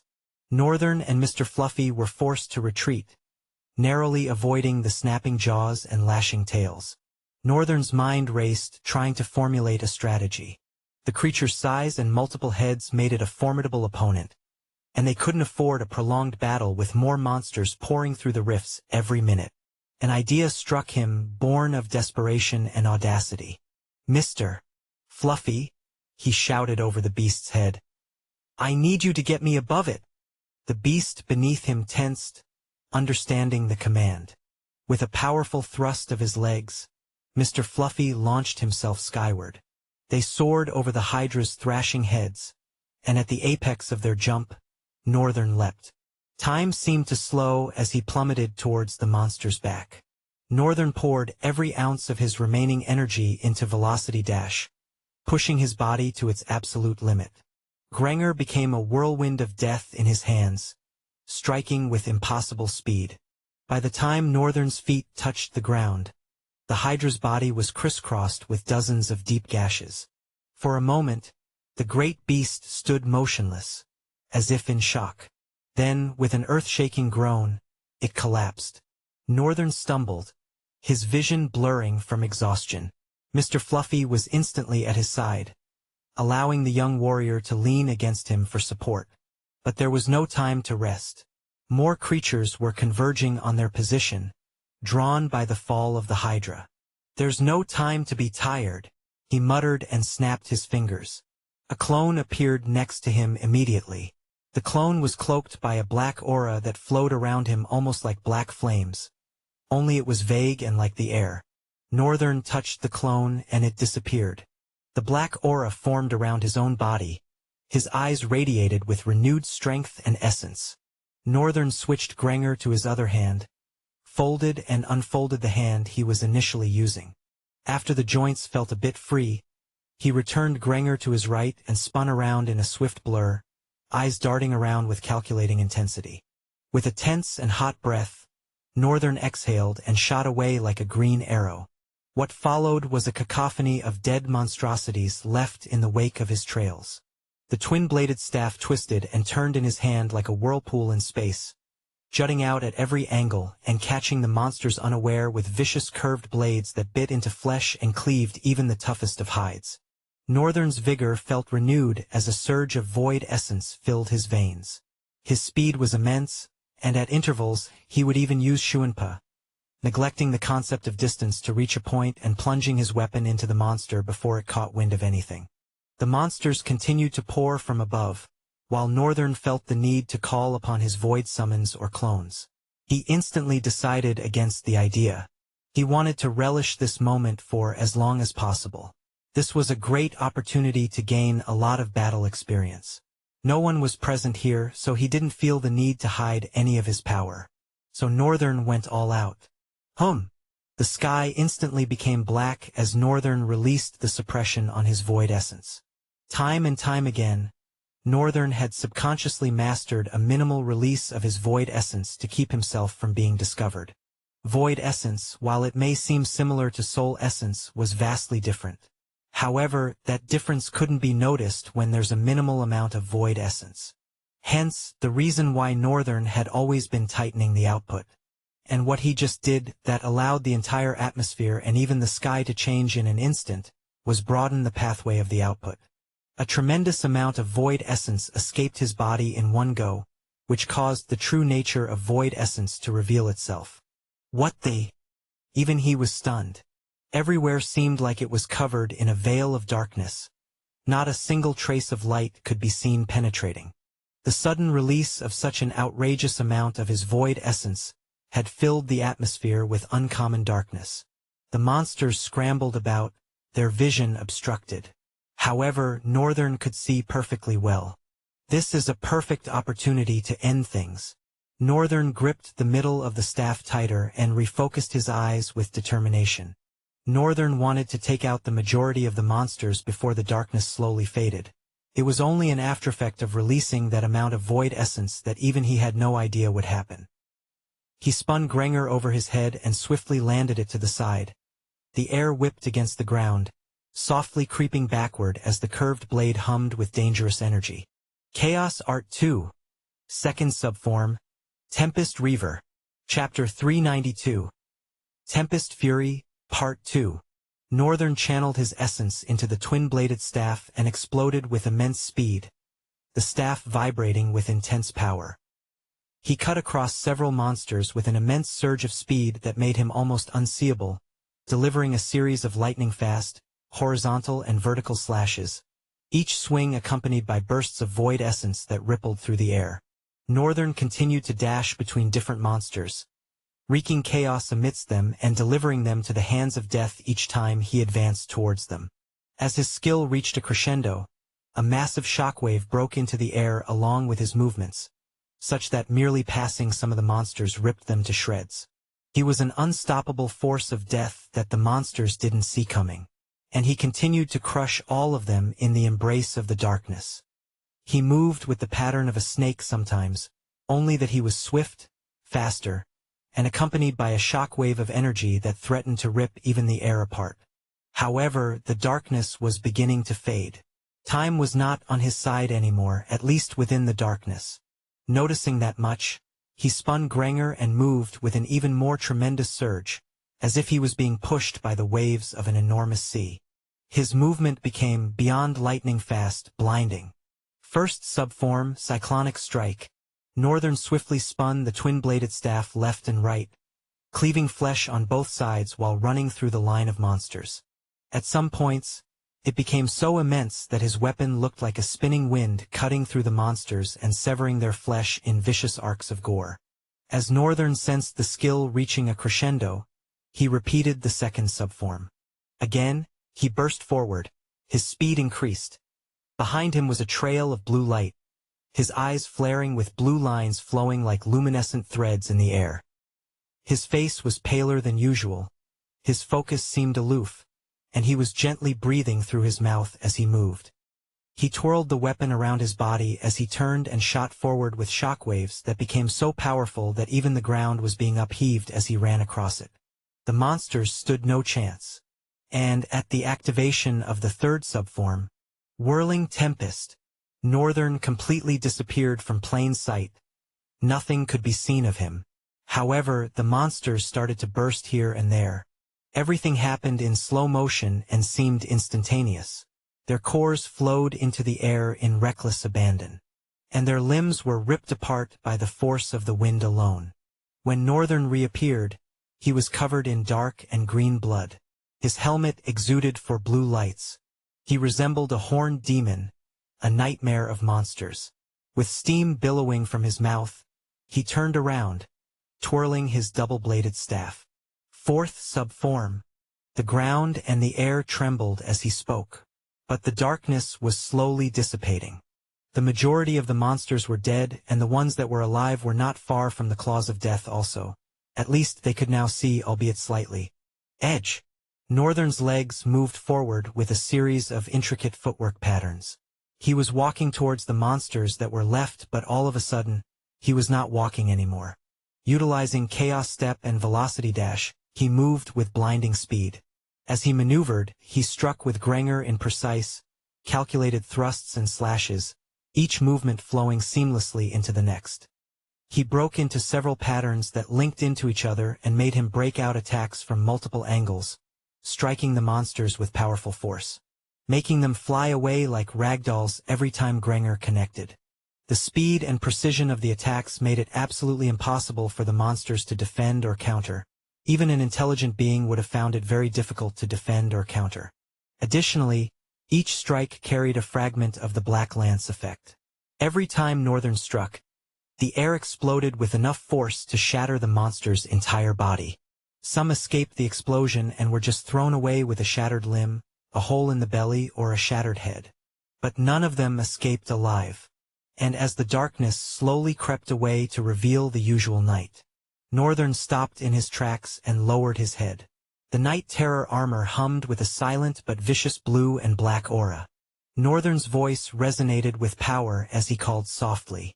Second Chaos Art, Tempest Fury. The air around him crackled with energy, dark tendrils of void essence intertwining with streaks of electric blue. Granger hummed in his grip, its twin blades vibrating with anticipation. In an instant, Northern became a maelstrom of destruction. His form blurred, leaving afterimages in his wake as he tore through the remaining monsters. Each movement was a symphony of death, perfectly choreographed and executed with inhuman precision. The first monster, a hulking beast with multiple arms and eyes, didn't even have time to react. Granger's blades sang through the air, carving intricate patterns across the creature's hide. Dark ichor sprayed in arcs, suspended momentarily in the air before being vaporized by the sheer force of Northern's attacks. Northern pivoted, his 4 visors flashing with that eerie blue light. He spotted a group of winged monstrosities descending upon him, their talons outstretched and maws gaping. The twin-bladed staff became a whirlwind in his hands. Northern leapt, spinning in midair as he ascended to meet the flying creatures. Grenger's blades left trails of void essence in their wake, forming a deadly vortex that shredded wings and severed limbs. Shrieks of pain and terror filled the air, cut short as Northern's relentless assault continued.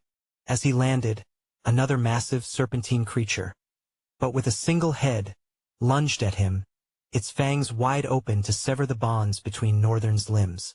But Northern was already moving. He rolled beneath the monster's strike, Grenger flashing out to slice through the creature's underbelly. In one fluid motion, he was on his feet again, spinning to face the wounded monster. The serpent's eyes widened in shock and pain, but Northern was already on the move again. He dashed forward, Grenger leading the way.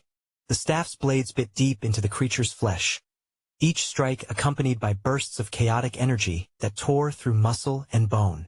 With a final, devastating thrust, Northern drove Grenger through the serpent's skull. The beast's death throes sent tremors through the ground, but Northern was already moving on to his next target. The remaining monsters, by now, had already registered how destructive this battle was beginning to be for them. They were supposed to be incarnates of destruction, nightmares, created to wreak nothing but havoc. Instead, they were the ones being wreaked by havoc on 2 legs, a nightmare born out of chaos. They turned and began to run for their lives. What a sight! Northern did not allow them to escape. He poured more of his essence into his ability and used Sonic Surge, pushing the ability to its limits. The air around him began to distort, reality itself seeming to warp in the face of such concentrated chaos. Northern's movements became even faster, defying the laws of physics. He seemed to be everywhere at once, striking from impossible angles and with impossible force. A group of smaller, agile creatures tried to flee, scampering over the broken terrain. Northern's eyes narrowed, focusing on their retreating forms. In a heartbeat, he was among them. Grenger whirled in his hands, each strike precise and lethal.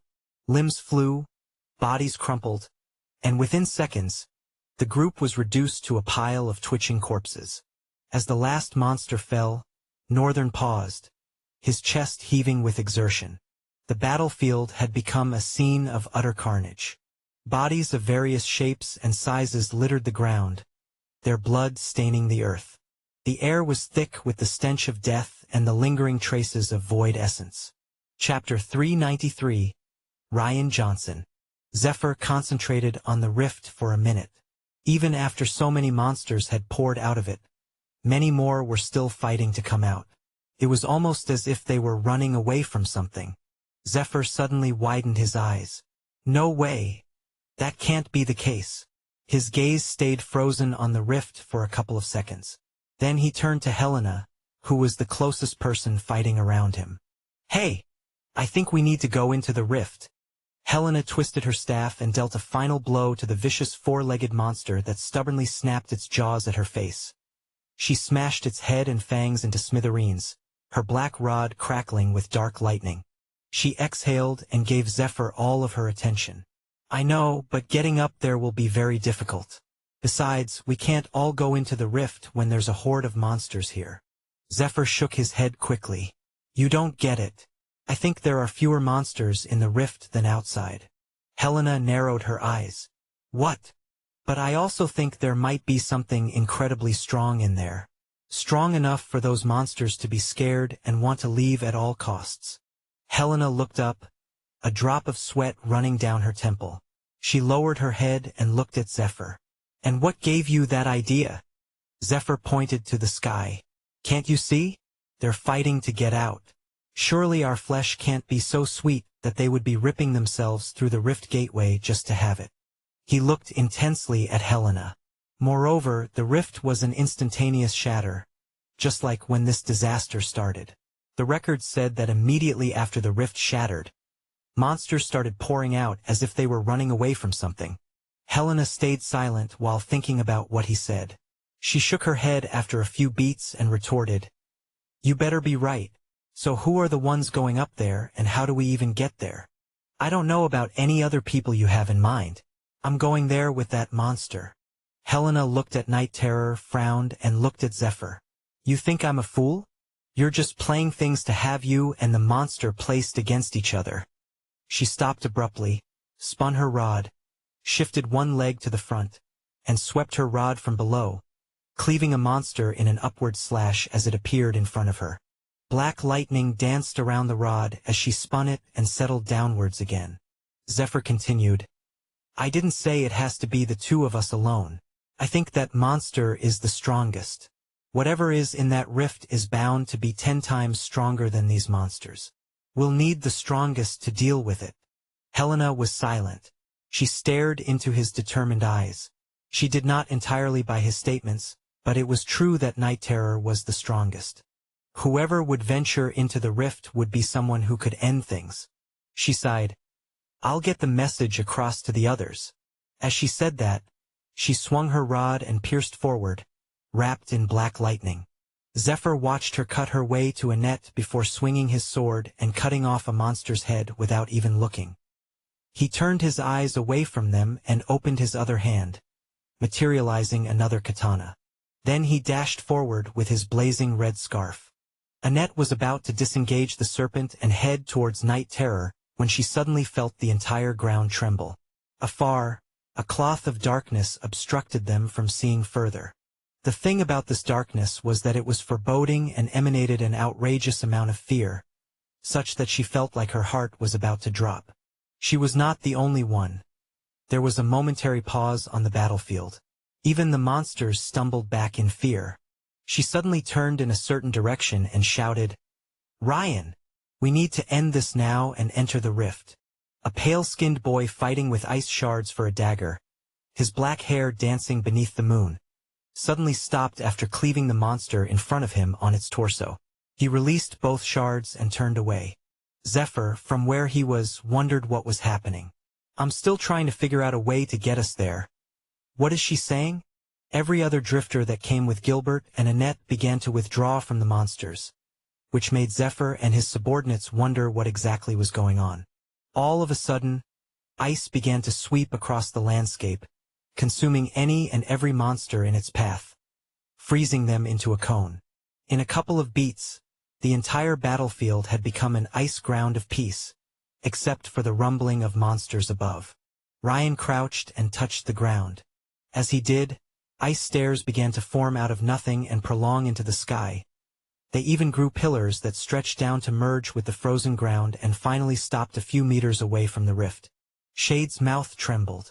"How do they have someone so powerful?" "I don't know if to be happy or say we are fucked," the lady beside him said. She turned her attention to him and stated, "Have we been fooled? Where is the reinforcement Lewingard Empire is supposed to send us?" Shade shook his head. "Right now, Lana, I don't know.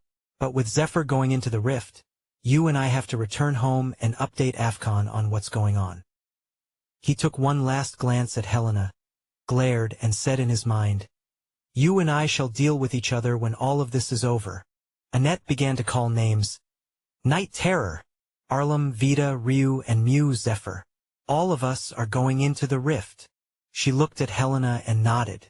Zephyr grinned and ran towards the stairs. In a swift motion, he moved like a blizzard across and lunged himself into the rift with explosive force. All the monsters at the entrance of the rift were pushed back inside as he broke into it. Night Terror followed, so did every other name Annette called, while the others stood on the ground and watched. Chapter 394. Mr. Fluffy's Element of Surprise. Northern stood and watched as stairs made of ice stretched into the sky, then saw a red blur rush into it with force. Then he saw others he recognized begin to jump into the rift too. This made him turn his eyes to the rift above him. It was silent for now, but undoubtedly something was still inside. "Mr. Fluffy." The beast growled in defiance as his name was called. Mr. Fluffy vigorously shook his head, ears falling down and eyes closed away from Northern. "But I haven't even said anything yet?" The beast growled once more and turned away from him. It was as if he knew what Northern would say at this point.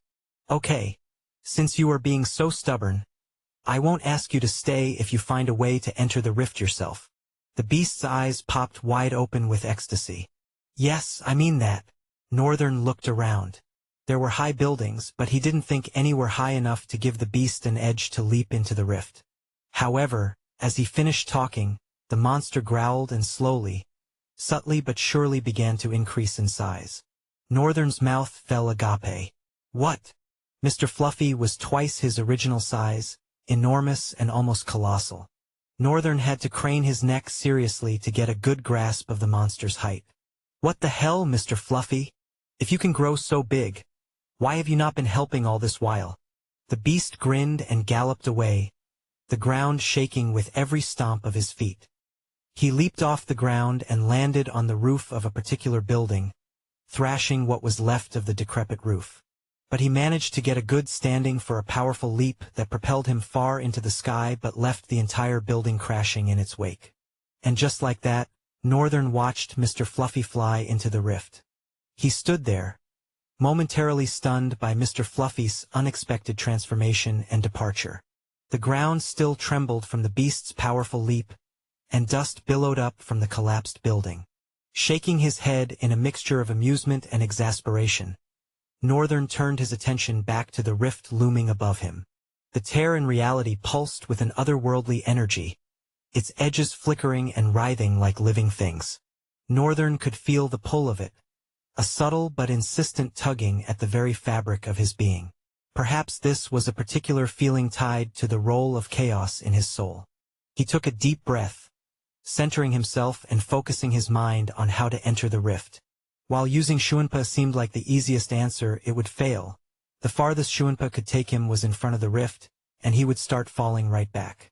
That's a lame idea. How am I even thinking about it?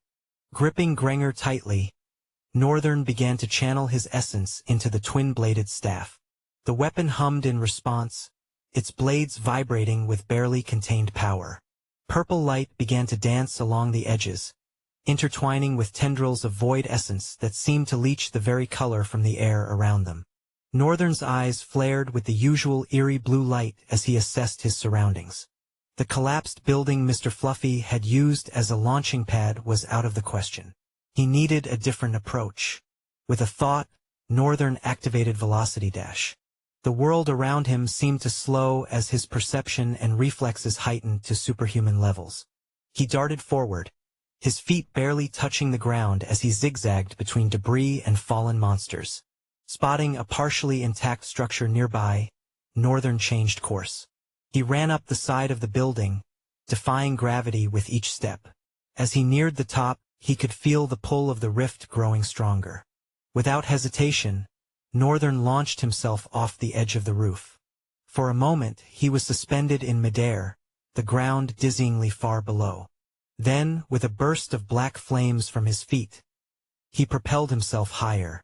As he soared towards the rift, Northern brought Grenger to bear.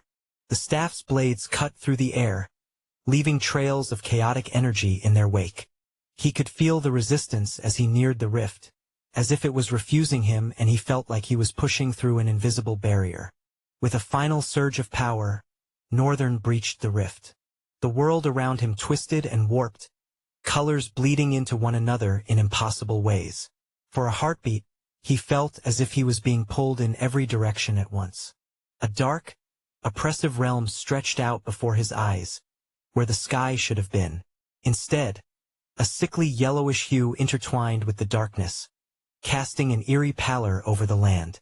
It was as if the heavens themselves had been torn asunder, replaced by the remnants of a catastrophic destruction, now forming a twisted semblance of a sky. Below, the land lay barren and lifeless.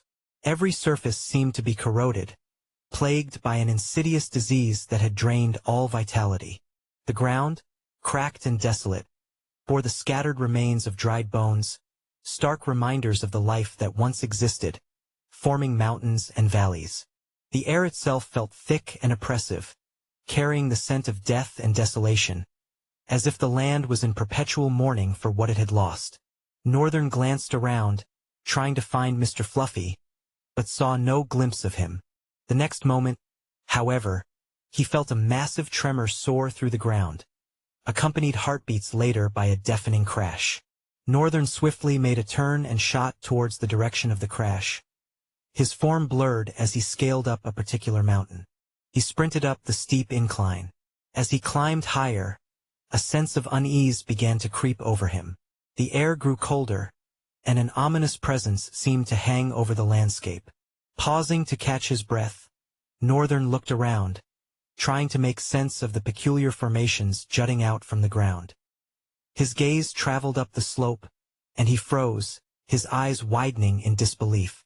The ridges he had been navigating were not mere rock formations but the contours of a colossal, horned head.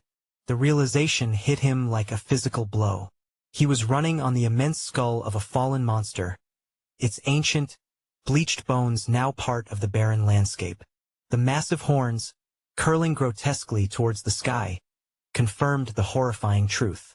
This mountain was not a mountain at all but the final resting place of a once mighty creature, its monstrous form now a twisted monument to the past. What Northern now feared, however, was, what in the world was powerful enough to kill such a monster? Chapter 395. A Ray of Hope. After reaching the peak of the colossal carcass, Northern could now get a better view of the landscape. A couple of miles away, a white beast was struggling to free itself from the grip of a massive serpent that was coiled around it. Mr. Fluffy! The white beast thrashed about in a frenzy.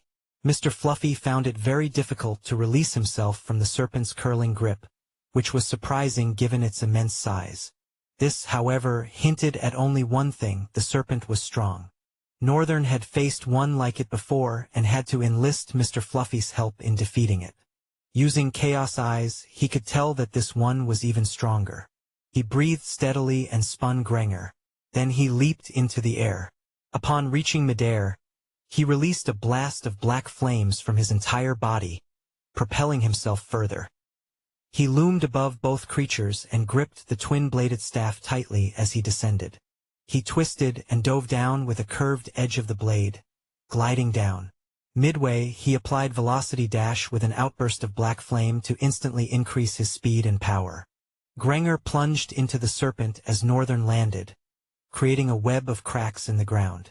Mr. Fluffy felt the serpent's strength diminish almost instantly as Northern landed and quickly scrambled away, snarling viciously at the lifeless creature. "It's dead," Northern said and wrenched Grenger from its head, spraying blood all over the ground. He turned to Mr. Fluffy and warned, "I told you, I won't be responsible for you. From here on out, you're on your own."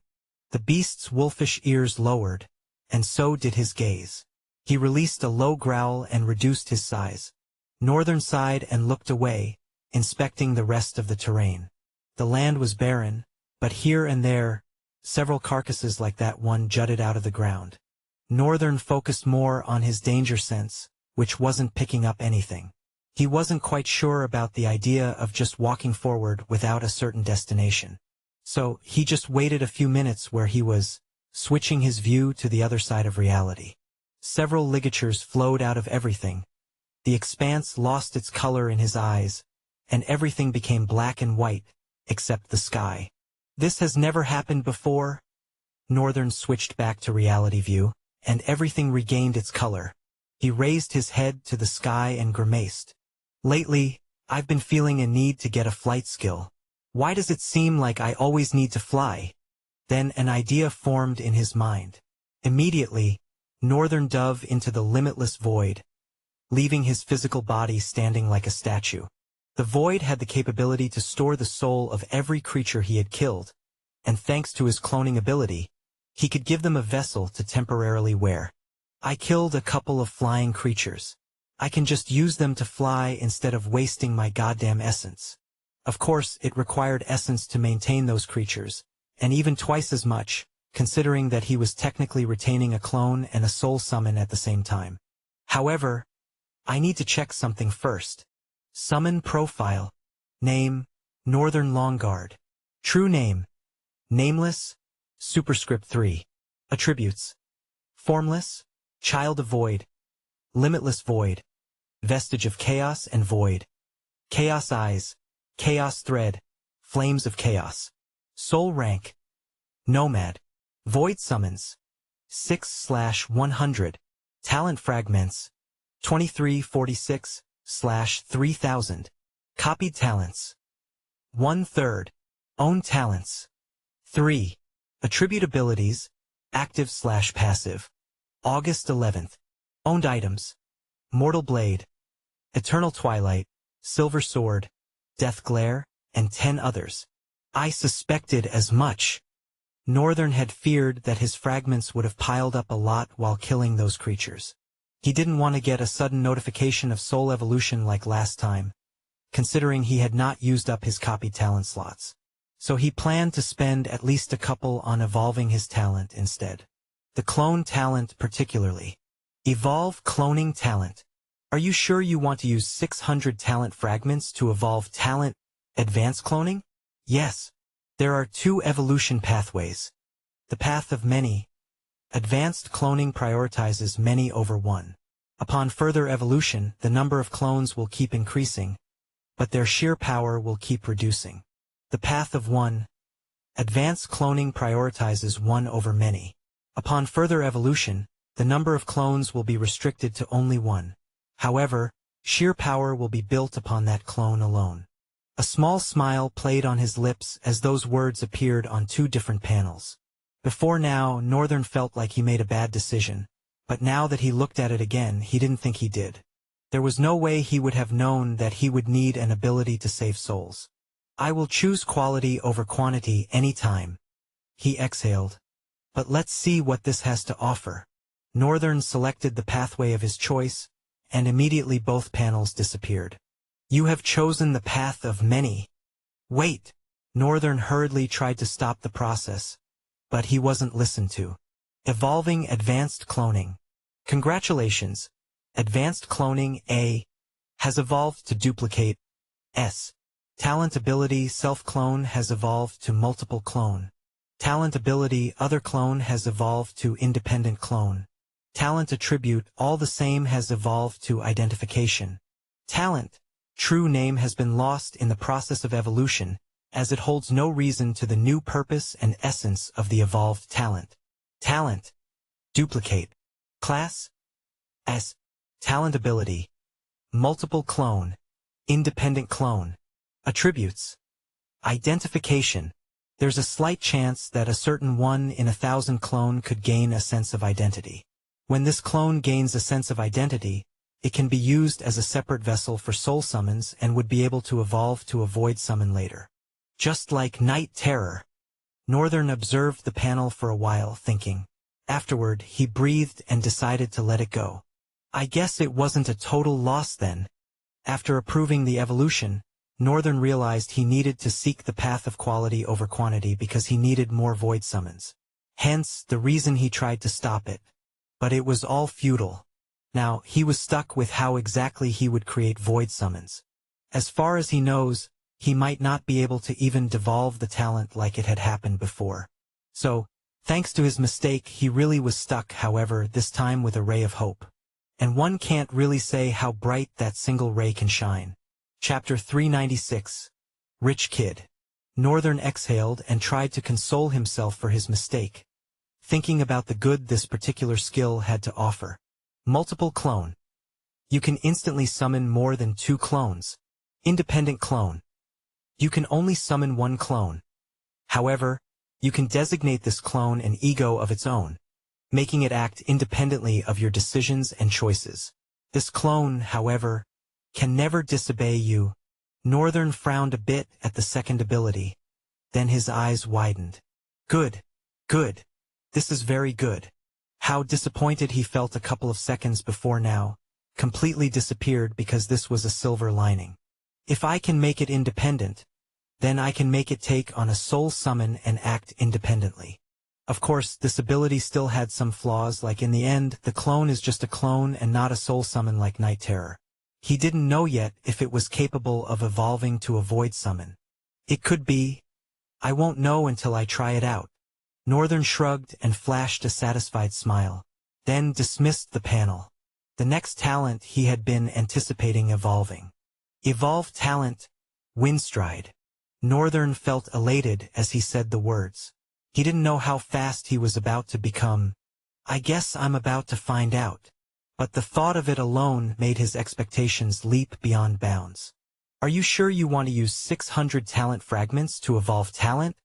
Windstride, S. Northern nodded. Yes. Evolving talent. Congratulations. Talent Windstride, A. has evolved to Speedwalk. Talent ability, Velocity Dash has evolved to Flash Step. Talent ability, Shuinpa has evolved to Travel. Talent ability, Time Warp has evolved to Overtime. Talent ability, Sonic Surge has evolved to Speed Burst. Talent ability, Breeze has evolved to Windstride. Flash Step, a footwork that enhances one's speed and nullifies the need for distance. Unlike Shuinpa, it is highly versatile. Travel. You can appear in and out of places you have seen or been to. Overtime. You can override time with enough speed. Speed Burst. When this ability is activated, you receive an edge of speed, pushing you faster than the speed of light for 1 second. Windstride. Your legs are as fast as the wind. Northern nodded. I think I'm satisfied. He looked at the number of fragments he had left and decided to do one more. Evolve Soul Sight. Are you sure you want to evolve talent? Soul Sight B? Yes. Northern responded. Evolving talent. Congratulations.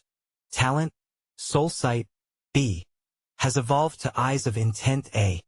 Talent ability Soul C has evolved to Spectra Vision. Your danger sense and perception senses have gotten better. Due to the improvement of your perception senses, you have reached a certain level of spatial awareness. Northern was not surprised at the information.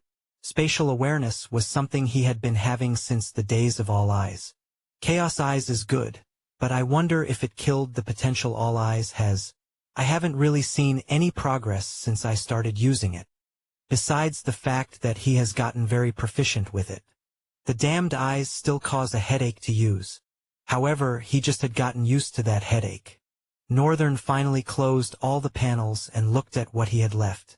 Talent fragments. 646/3000. He felt a little bit bad for himself but decided to focus more on the talents he would wish to copy. And also what he had initially started all of this to do. He summoned a single clone, stared at himself in night terror armor for a couple of seconds, then summoned the soul of the monsters he just killed. Once again he was surrounded by a horde of monsters, short, tall, robust, all kinds left and right, and he was in the center of them. Northern took note of them for a moment and shook his head. I have killed a lot. Somewhere amidst them, he caught a glimpse of a familiar face standing afar. Gal. Right. Gal. I killed him too. Right now, he just wanted to give up on finding a flight mount and use Cal as his companion. He was also curious if he would have his talent and what the young man had to offer as a soul summon. But all of that could wait. I can't afford any more time. I have to end this. He turned his eyes away and saw a certain monster. It was like a wyvern. Forelimbs connected to its wings, and its hind limbs were large, ending with large, curved claws. The monster's head was the most fearsome part of it. Did I really kill this thing? Northern thought. Probably happened very fast. It was not like he even had any time to register the faces of the monsters he killed. He singled out the soul of the monster and commanded it into his clone. The monster immediately ran towards the clone, and upon contact, both entities merged with a brilliant display of blue light that faded as the wyvern monster fully formed. Aerosiles. Northern muttered the name of the monster as it was displayed upon its profile. Since he could just leave them around the limitless void, he didn't need to worry about canceling the summon. It also didn't eat away his void essence in any manner. Northern just walked out of the void, unknown to him that his entire void was slowly becoming an abyss of nightmares. He opened his eyes to reality, and the Aerosiles was beside him. He gave Mr. Fluffy a glance and said, Like I said, you are on your own. I have to check something out. Mr. Fluffy growled angrily as he watched Northern sit on the monster, and didn't stop growling even after the monster took off, spreading its wings into the yellowish abyss above them. A couple of seconds later, Northern was flying towards the yellowish expanse. His eyes widened as he passed. What in the world is this? It was not a sky, that was the first thing that he could deduce about it. The supposed sky looked like a completely shattered scape rather than anything a sky should be. Northern looked left and right as the monster flapped its enormous wings upward. I have a bad feeling about this. A very bad feeling. Chapter 397. The Breakout, Part 1. Northern watched the entire scenery slowly transition. It was as if he was passing through the shattered part of space into another space that was almost equally desolate. Only this one seemed a bit organized, although it emanated terror in its grotesque designs. As he flew skyward, black rocks shot out like icicles dripping from the bowels of a cavernous expanse. They merged to form a coagulation of some sort, spreading far and wide across the sky. Northern didn't even think there was a way further, upwards. So he turned and continued to fly straight, hoping to see how far the rock expanse went. He continued to fly for a while until the entire light surrounding him started to dim. He was slowly leaving the areas illuminated by the yellowish hue of that hollow sky and going toward somewhere else. Somewhere he had no idea of. I thought I had seen the best of rifts with the last one I was in. But this is on a different level yet again, Northern thought aloud.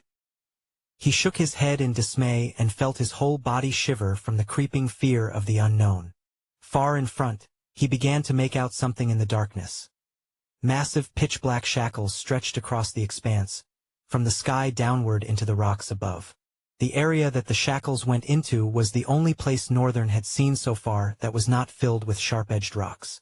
The aerosols landed on the chain and began to run forward on a side of the shackles. Despite the weight of the monster's movement, the chain did not tremble or shake. It was still and steady until it reached the point where the rock it fused into. Northern jumped down from the monster and touched the rock. It felt a bit scaly to his palm. He almost felt like it wasn't really a rock, but just looked like one from afar. Now that I look at it, it does look like a wall of ground granite, he thought. He closed his eyes for a moment and opened them, his pupils dividing into two. Immediately, another scene played out before Northern's vision. Unlike before, it was not in black and white. The wall of granite appeared to be a wall of fog instead. And inside that wall of fog, Northern could observe millions of ligatures intertwining with each other. Each ligature has an interaction with the others. This has to be the most complicated one I have seen, he muttered. But the most important thing was that Northern had discovered there was something else beyond this wall. Whoever created this wall did one hell of a job. Now, what are they trying to hide? Northern didn't think it would be anything interesting, considering the colossal chain. But there was only one way forward to closing a rift, and he was currently following that way. Keenly, he began to inspect every aspect of the wall, but not with his naked eyes. A complicated and intertwining ligature like this one is bound to leave a loophole. Northern stopped his hand along a surface of the wall and smiled. There it is. He folded his fist, the gauntlet of his armor shining, as he pulled back for a powerful punch. His fist drove forward, blurring as it blasted into the surface. The entire granite wall trembled. Northern dislodged his hand and peeked into the hole he had managed to create. Oh, it's quite different from what I imagined. What's with the whiteness? Northern withdrew his eyes from the hole and closed them. Teleport. He disappeared and reappeared beyond the wall. The brightness of the place was incredibly blinding, and he had to close his eyes for a couple of seconds. Not to mention the magnitude of the space width. It was so wide that he felt like a little ant in the white expanse. Several corners glowed with a golden hue. However, from those corners protruded black shackles, contrasting with what this place was. For chains, each stretching from opposite corners to meet at the center of the room. And in the center, they each held the four edges of a cubic prism. Northern's eyes widened as he looked at the prism. There's someone inside. Subconsciously using speed burst, he shot across the white space, his feet barely touching the ground, and stopped in front of the prism. The figure inside the prism was on his knees, bent over with his back, both arms stretched backward and bound by a golden wrist strap. His hair was white, and his ivory skin was as smooth as a porcelain jar. Around the prism, several rune words flowed like projections. As Northern attempted to back away, he suddenly felt something inside him resonating. It was a subtle vibration, but it felt like something was trying to break out. His danger sense screamed out loud, the hairs on his skin rose, and Northern knew at that point that running away was not an option. As he jumped away, however, a red light streaked out of his body and flowed into the figure in the prism. Northern felt two things happen at once. First was the loss of a soul summon. Second was that the white room trembled, and one of the shackles began to tremble tremendously and eventually shattered at the point that was connected to the prism. But luckily, the prism was still intact. 3 other shackles still held strong. But the loss of a soul summon was very traumatizing. Who was it? Northern questioned within himself, earnestly searching. Subtly, he was able to find something amiss. Pangu had reverted to his usual form. Call! Northern mumbled. The strongest of his soul summons was gone. Northern frowned. A voice at that moment resounded in the white expanse. You know, I set this entire stage for you. I'm glad you didn't disappoint me. A small boy with a smug grin smearing his face walked towards Northern from the other side of the prism. Chapter 398. The Breakout, Part 2. The boy was very young. If Northern summed up his age, he shouldn't be more than 10 years old. His black hair was almost falling below his eyes and looked wet. There was a wicked, unchildish look in his eyes. They were burning with a vicious light. Northern knew without a doubt that something was not adding up. Either he had been tricked or he had fallen into a trap. But something continued to bother him. The guy looks awfully familiar. He couldn't make out where he had seen the boy exactly, but he knew he had met him somewhere. He was not about to waste his whole time figuring out where, though. The boy was now standing on the other side of the prism, looking at the captive in it with a smile on his small lips. He then raised his head to Northern, who still had a terrified expression on his face. The boy placed both hands behind his back and walked around the prism to meet Northern, saying as he came, "You know, all of you really made it easy for me to get to this point." He chuckled delightfully. For once, his grim face carried a hint of life before becoming grim again. At first, I was worried if I could really pull something of this magnitude. He looked up and let out an exasperated sigh. But I did it in the end, and it's all thanks to your help. What's that weird name again? Northern, is it? Northern, right? Northern grimaced. He hesitated for a bit, then said, "Who are you? Isn't it unfair how I don't know you at all? And you even know my beautiful name." The boy shrugged. "The fact that you don't know me proves your own carelessness alone. Perhaps I overestimated you to begin with." Northern glared at the boy, silent for a couple of seconds. Then he growled, "How about you stop speaking in parables and tell me who the hell you are?" The boy shrank back, hugging himself, his lips downturned. "Scary, scary, so scary." He stood upright the next second and laughed before transitioning into a more serious demeanor. "What a shameful one you are, shouting at a 10-year-old like that." The boy glanced back at the figure in the prism. "But I must thank you for bringing my soul back to me. When I was making my plan, I never thought there would be any chance that I would regain a portion of my soul. Since it disconnected a while ago, I hadn't felt it until the moment you entered this rift." Northern's eyes widened as the boy's words began to process in his brain. Then he began to remember the words Call had said to him during their clash. He did mention something about being chained. Northern spent a few more seconds thinking, remembering Call's exact explanation at that time. The kingdom that Night Terror ruled wished for a greater quiddity of power. The people were used as sacrifices. Blood was shed, and that created a loophole for the Castle Lord Call to break 2 parts of his shackles. If Call the Castle Lord was 1 part, then does that mean? Northern's mouth fell open as the dots connected in his head. The kid in front of him grinned and raised his chin a little bit. Isn't it too early for you to be surprised? I mean, I still have plenty of surprises for you. Don't open your mouth yet. That can't be. Northern refuted and stuttered. You can't be Call. You are small and your speech. You can speak human language. The boy tore away the ragged clothes he was wearing, leaving short pants and commoner boots. Then he grinned viciously, clenching his fist as he addressed Northern. I had to learn, didn't I? Once effort was put in, learning your language proved to be no difficult task in the end. What I thought would have been difficult was avoiding you. But all of a sudden you disappeared, and decided to return at the time when I needed you. Northern stared at the boy, his eyes blazing blue. What did you do? The kid shrugged with his head, almost as if he wasn't taking their conversation seriously. What did I do? What did I do again? He touched his jaw and looked up, pretending to be in deep thought. Then suddenly shot his eyes at Northern, flashing the same evil grin again. I manipulated the rift. Northern raised a brow. What is that? How does that even make any sense? Believe it or don't believe it. It is what I did. Your friends are probably on the other side of this rift fighting against the horrors of it. Every drop of blood, every hatred, every desire to kill, even the honor some derive from it, is driving toward a single purpose. Let me guess.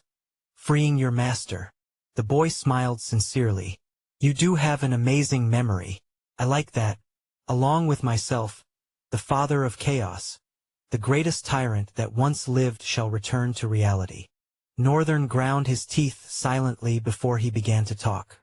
Just like before, father of chaos, this and that. I have no idea what you are talking about. Are you motivated by nonsense that you will stop at nothing to accomplish it? I hope he doesn't discover my lie. Truthfully, the first time Northern and Call crossed paths, it had not been a lie. He truly didn't understand how Call was addressing his masters. But now, however, a lot of things had changed. Northern now knew what a tyrant was and what an origin was. He might not know the scope of what those entities meant, but at least he had an idea of it. As the boy heard his almost growling voice, his face slowly became serious. I'll grace you with the privilege of an explanation. He paused. A few seconds passed by, and he continued. I serve the father of chaos, the one and only tyrant to ever become an origin. Usually, it is impossible for tyrants to become an origin, but Cryos was different. He was the definition of a courageous man. Swallowing his son to become an origin, he was praised as a savior, but the other origins only saw a defect.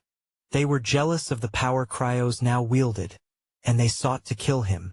But killing an origin was impossible, not to say one that had swallowed an offspring of a tyrant and an origin. Northern frowned, his face pale as he connected the dots. If he was right on the dot, the father of chaos, Cryos, is the Chaos Prince's father. The Chaos Prince was an offspring of an origin and a tyrant. And the Chaos Prince was killed by his father?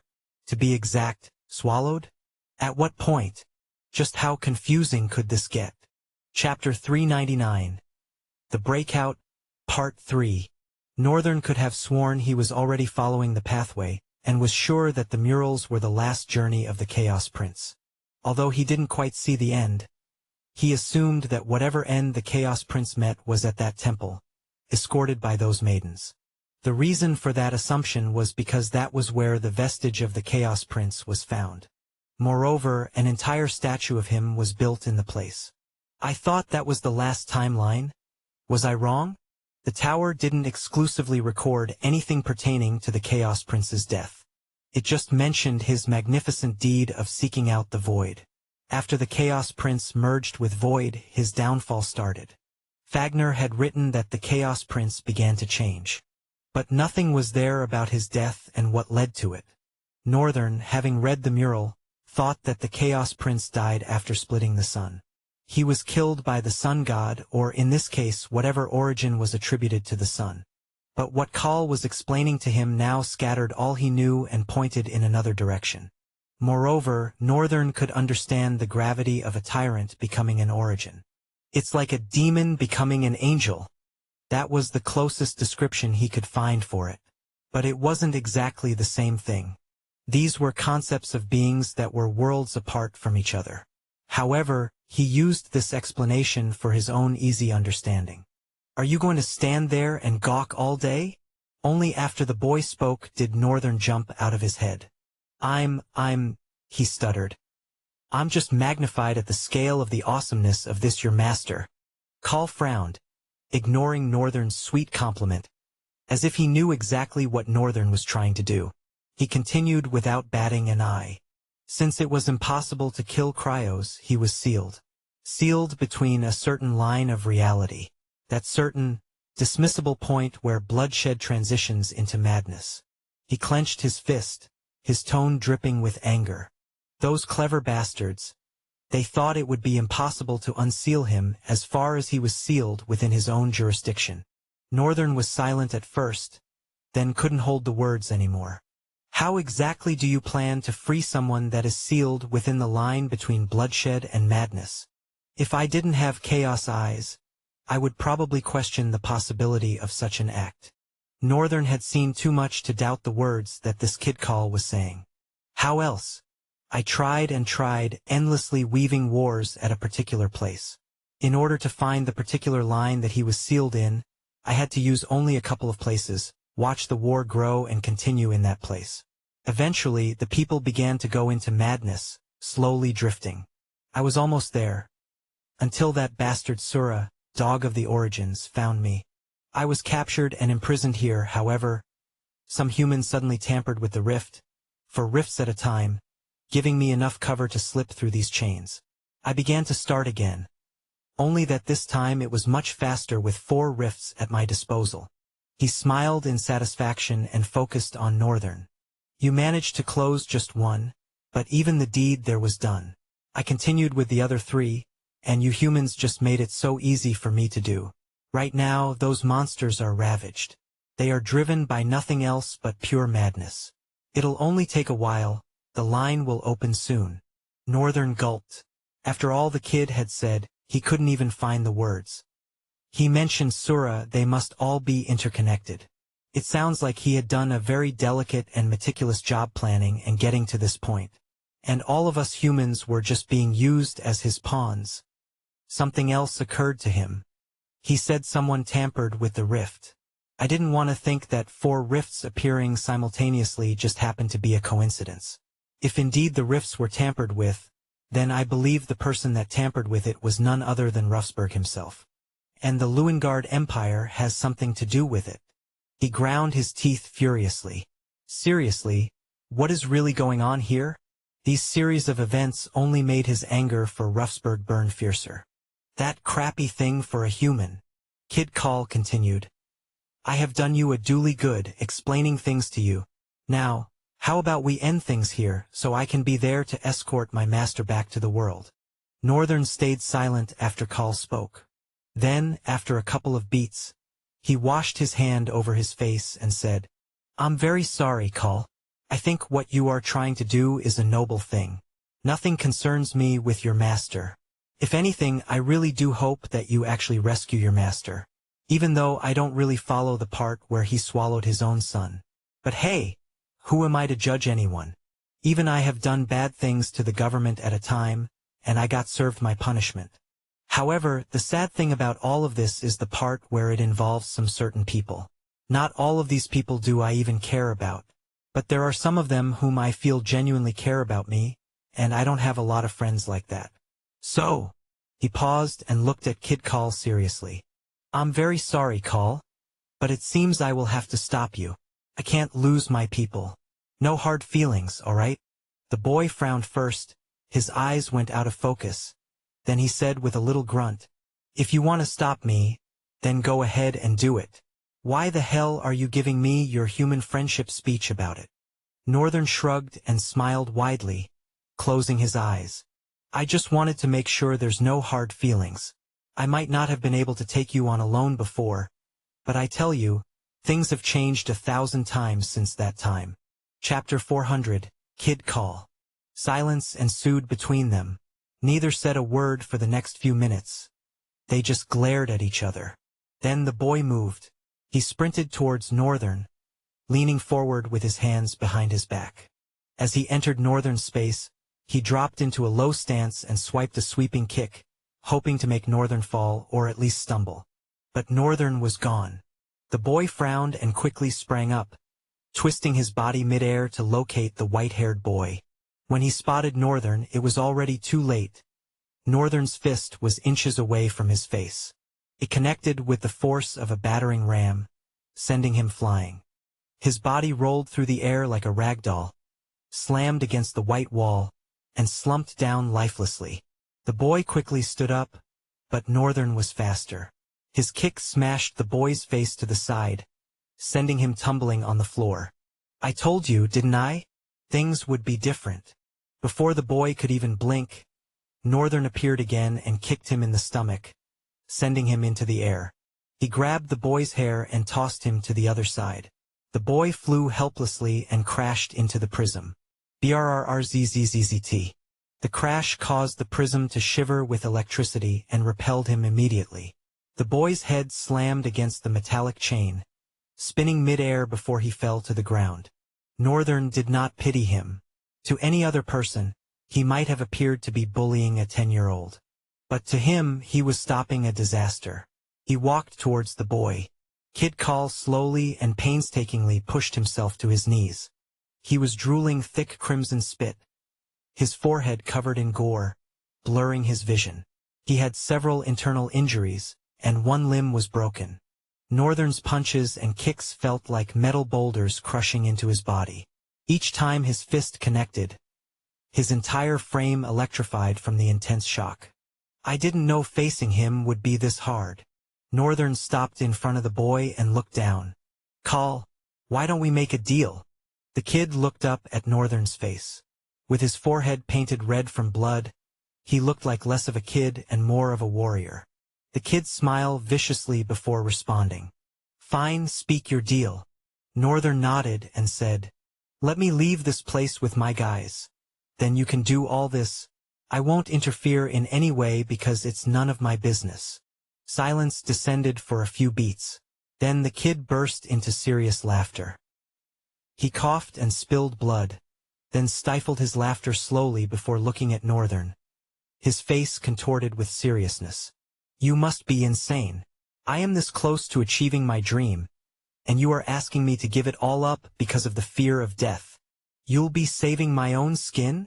Look, Northern, look at me," the kid shouted, enduring a burning pain in his abdomen. He did not care. "Do I look like I came all this way just to give up?" Northern stared at the boy for a few seconds and nodded in agreement. "You are right. I don't think you did. But I also didn't come all this way to be outdone by you." Kid Call let out a mirthless laugh, shaking his head at Northern. "You've already been outdone by me all along, Northern. This is the only part of the battle you will win. Killing me will not stop Cryos's descent. I have meticulously connected all 3 rifts. I even weaved out some more rifts with underhanded tricks of my own. Your friends have entered the rifts. They are fighting endlessly thinking they would reach the Guardians and defeat the rift. But they won't because before they do, the line will crack, and a slight crack, however small, is enough for Cryos to make it back." Northern nodded slightly. "I get it. So if I want to save my friends, I shouldn't be here chit-chatting with you." As he finished talking, a black sword manifested in his hands. Northern looked down at the boy, twirled the sword, and slashed down with ease. The boy rolled away, dodging the strike by the skin of his teeth. Pushing himself up as hurriedly as he could, he stepped back multiple times, knowing that Northern would be in front of him again. But from behind, something squelched into his back and came out in front. Northern touched his head and leaned low to whisper in his ear. "Like I said, I have no hard feelings towards you. I think you just crossed paths with the wrong person." Without mercy, he wrenched out the sword, spilling blood across the white floor. The boy giggled, crimson gore flowing down his pale skin and from his mouth down his neck. He managed to turn to Northern. Instead of a terrified expression at the approach of his death, he wore a grim smile. This made Northern uncomfortable, but it was still better than watching a small boy cry in agony. That the boy kept his composure to the very end made him less regretful. But as for killing the boy, he felt no sympathy and did what he needed to do. "It's really nice that you are cocky till the very end," Northern said out loud, watching as the kid crumbled to his knees. Kid Call tried to talk, but it was difficult. His breathing was ragged and strained, slowly nearing its end. Garnering all the strength left in him, he looked up at Northern and flashed another big smile. "What do you think will happen to me if I die?" In that moment, Northern's eyes widened, and he heard Kid Call's last words before he slumped to the ground. "You've been tricked again." Now, Northern was the one with the terrified expression. His face grew pale as he looked around. The body is still captive within the prism, so what could he mean? Northern's thoughts came to an abrupt stop as he remembered what happened with Call's soul he had. This was yet another freed soul of his. However, it was too late. The body was beginning to dissolve into a ball of light. With sweat running down his face, Northern terrifyingly watched the ball of light shoot into the prism. Once again, the entire place trembled, and another chain shattered, leaving two. If you want access to fast updates or the full novel in high-quality audio, contact me now and buy. I offer over 300 complete audiobooks from Pocket FM, Webnovel, Audible, and more. No locked episodes, no subscriptions, just one-time payment via PayPal or Ko-fi. Message me directly on Telegram or WhatsApp, or check out the full list of available novels on Discord. Start listening to your next favorite audiobook today.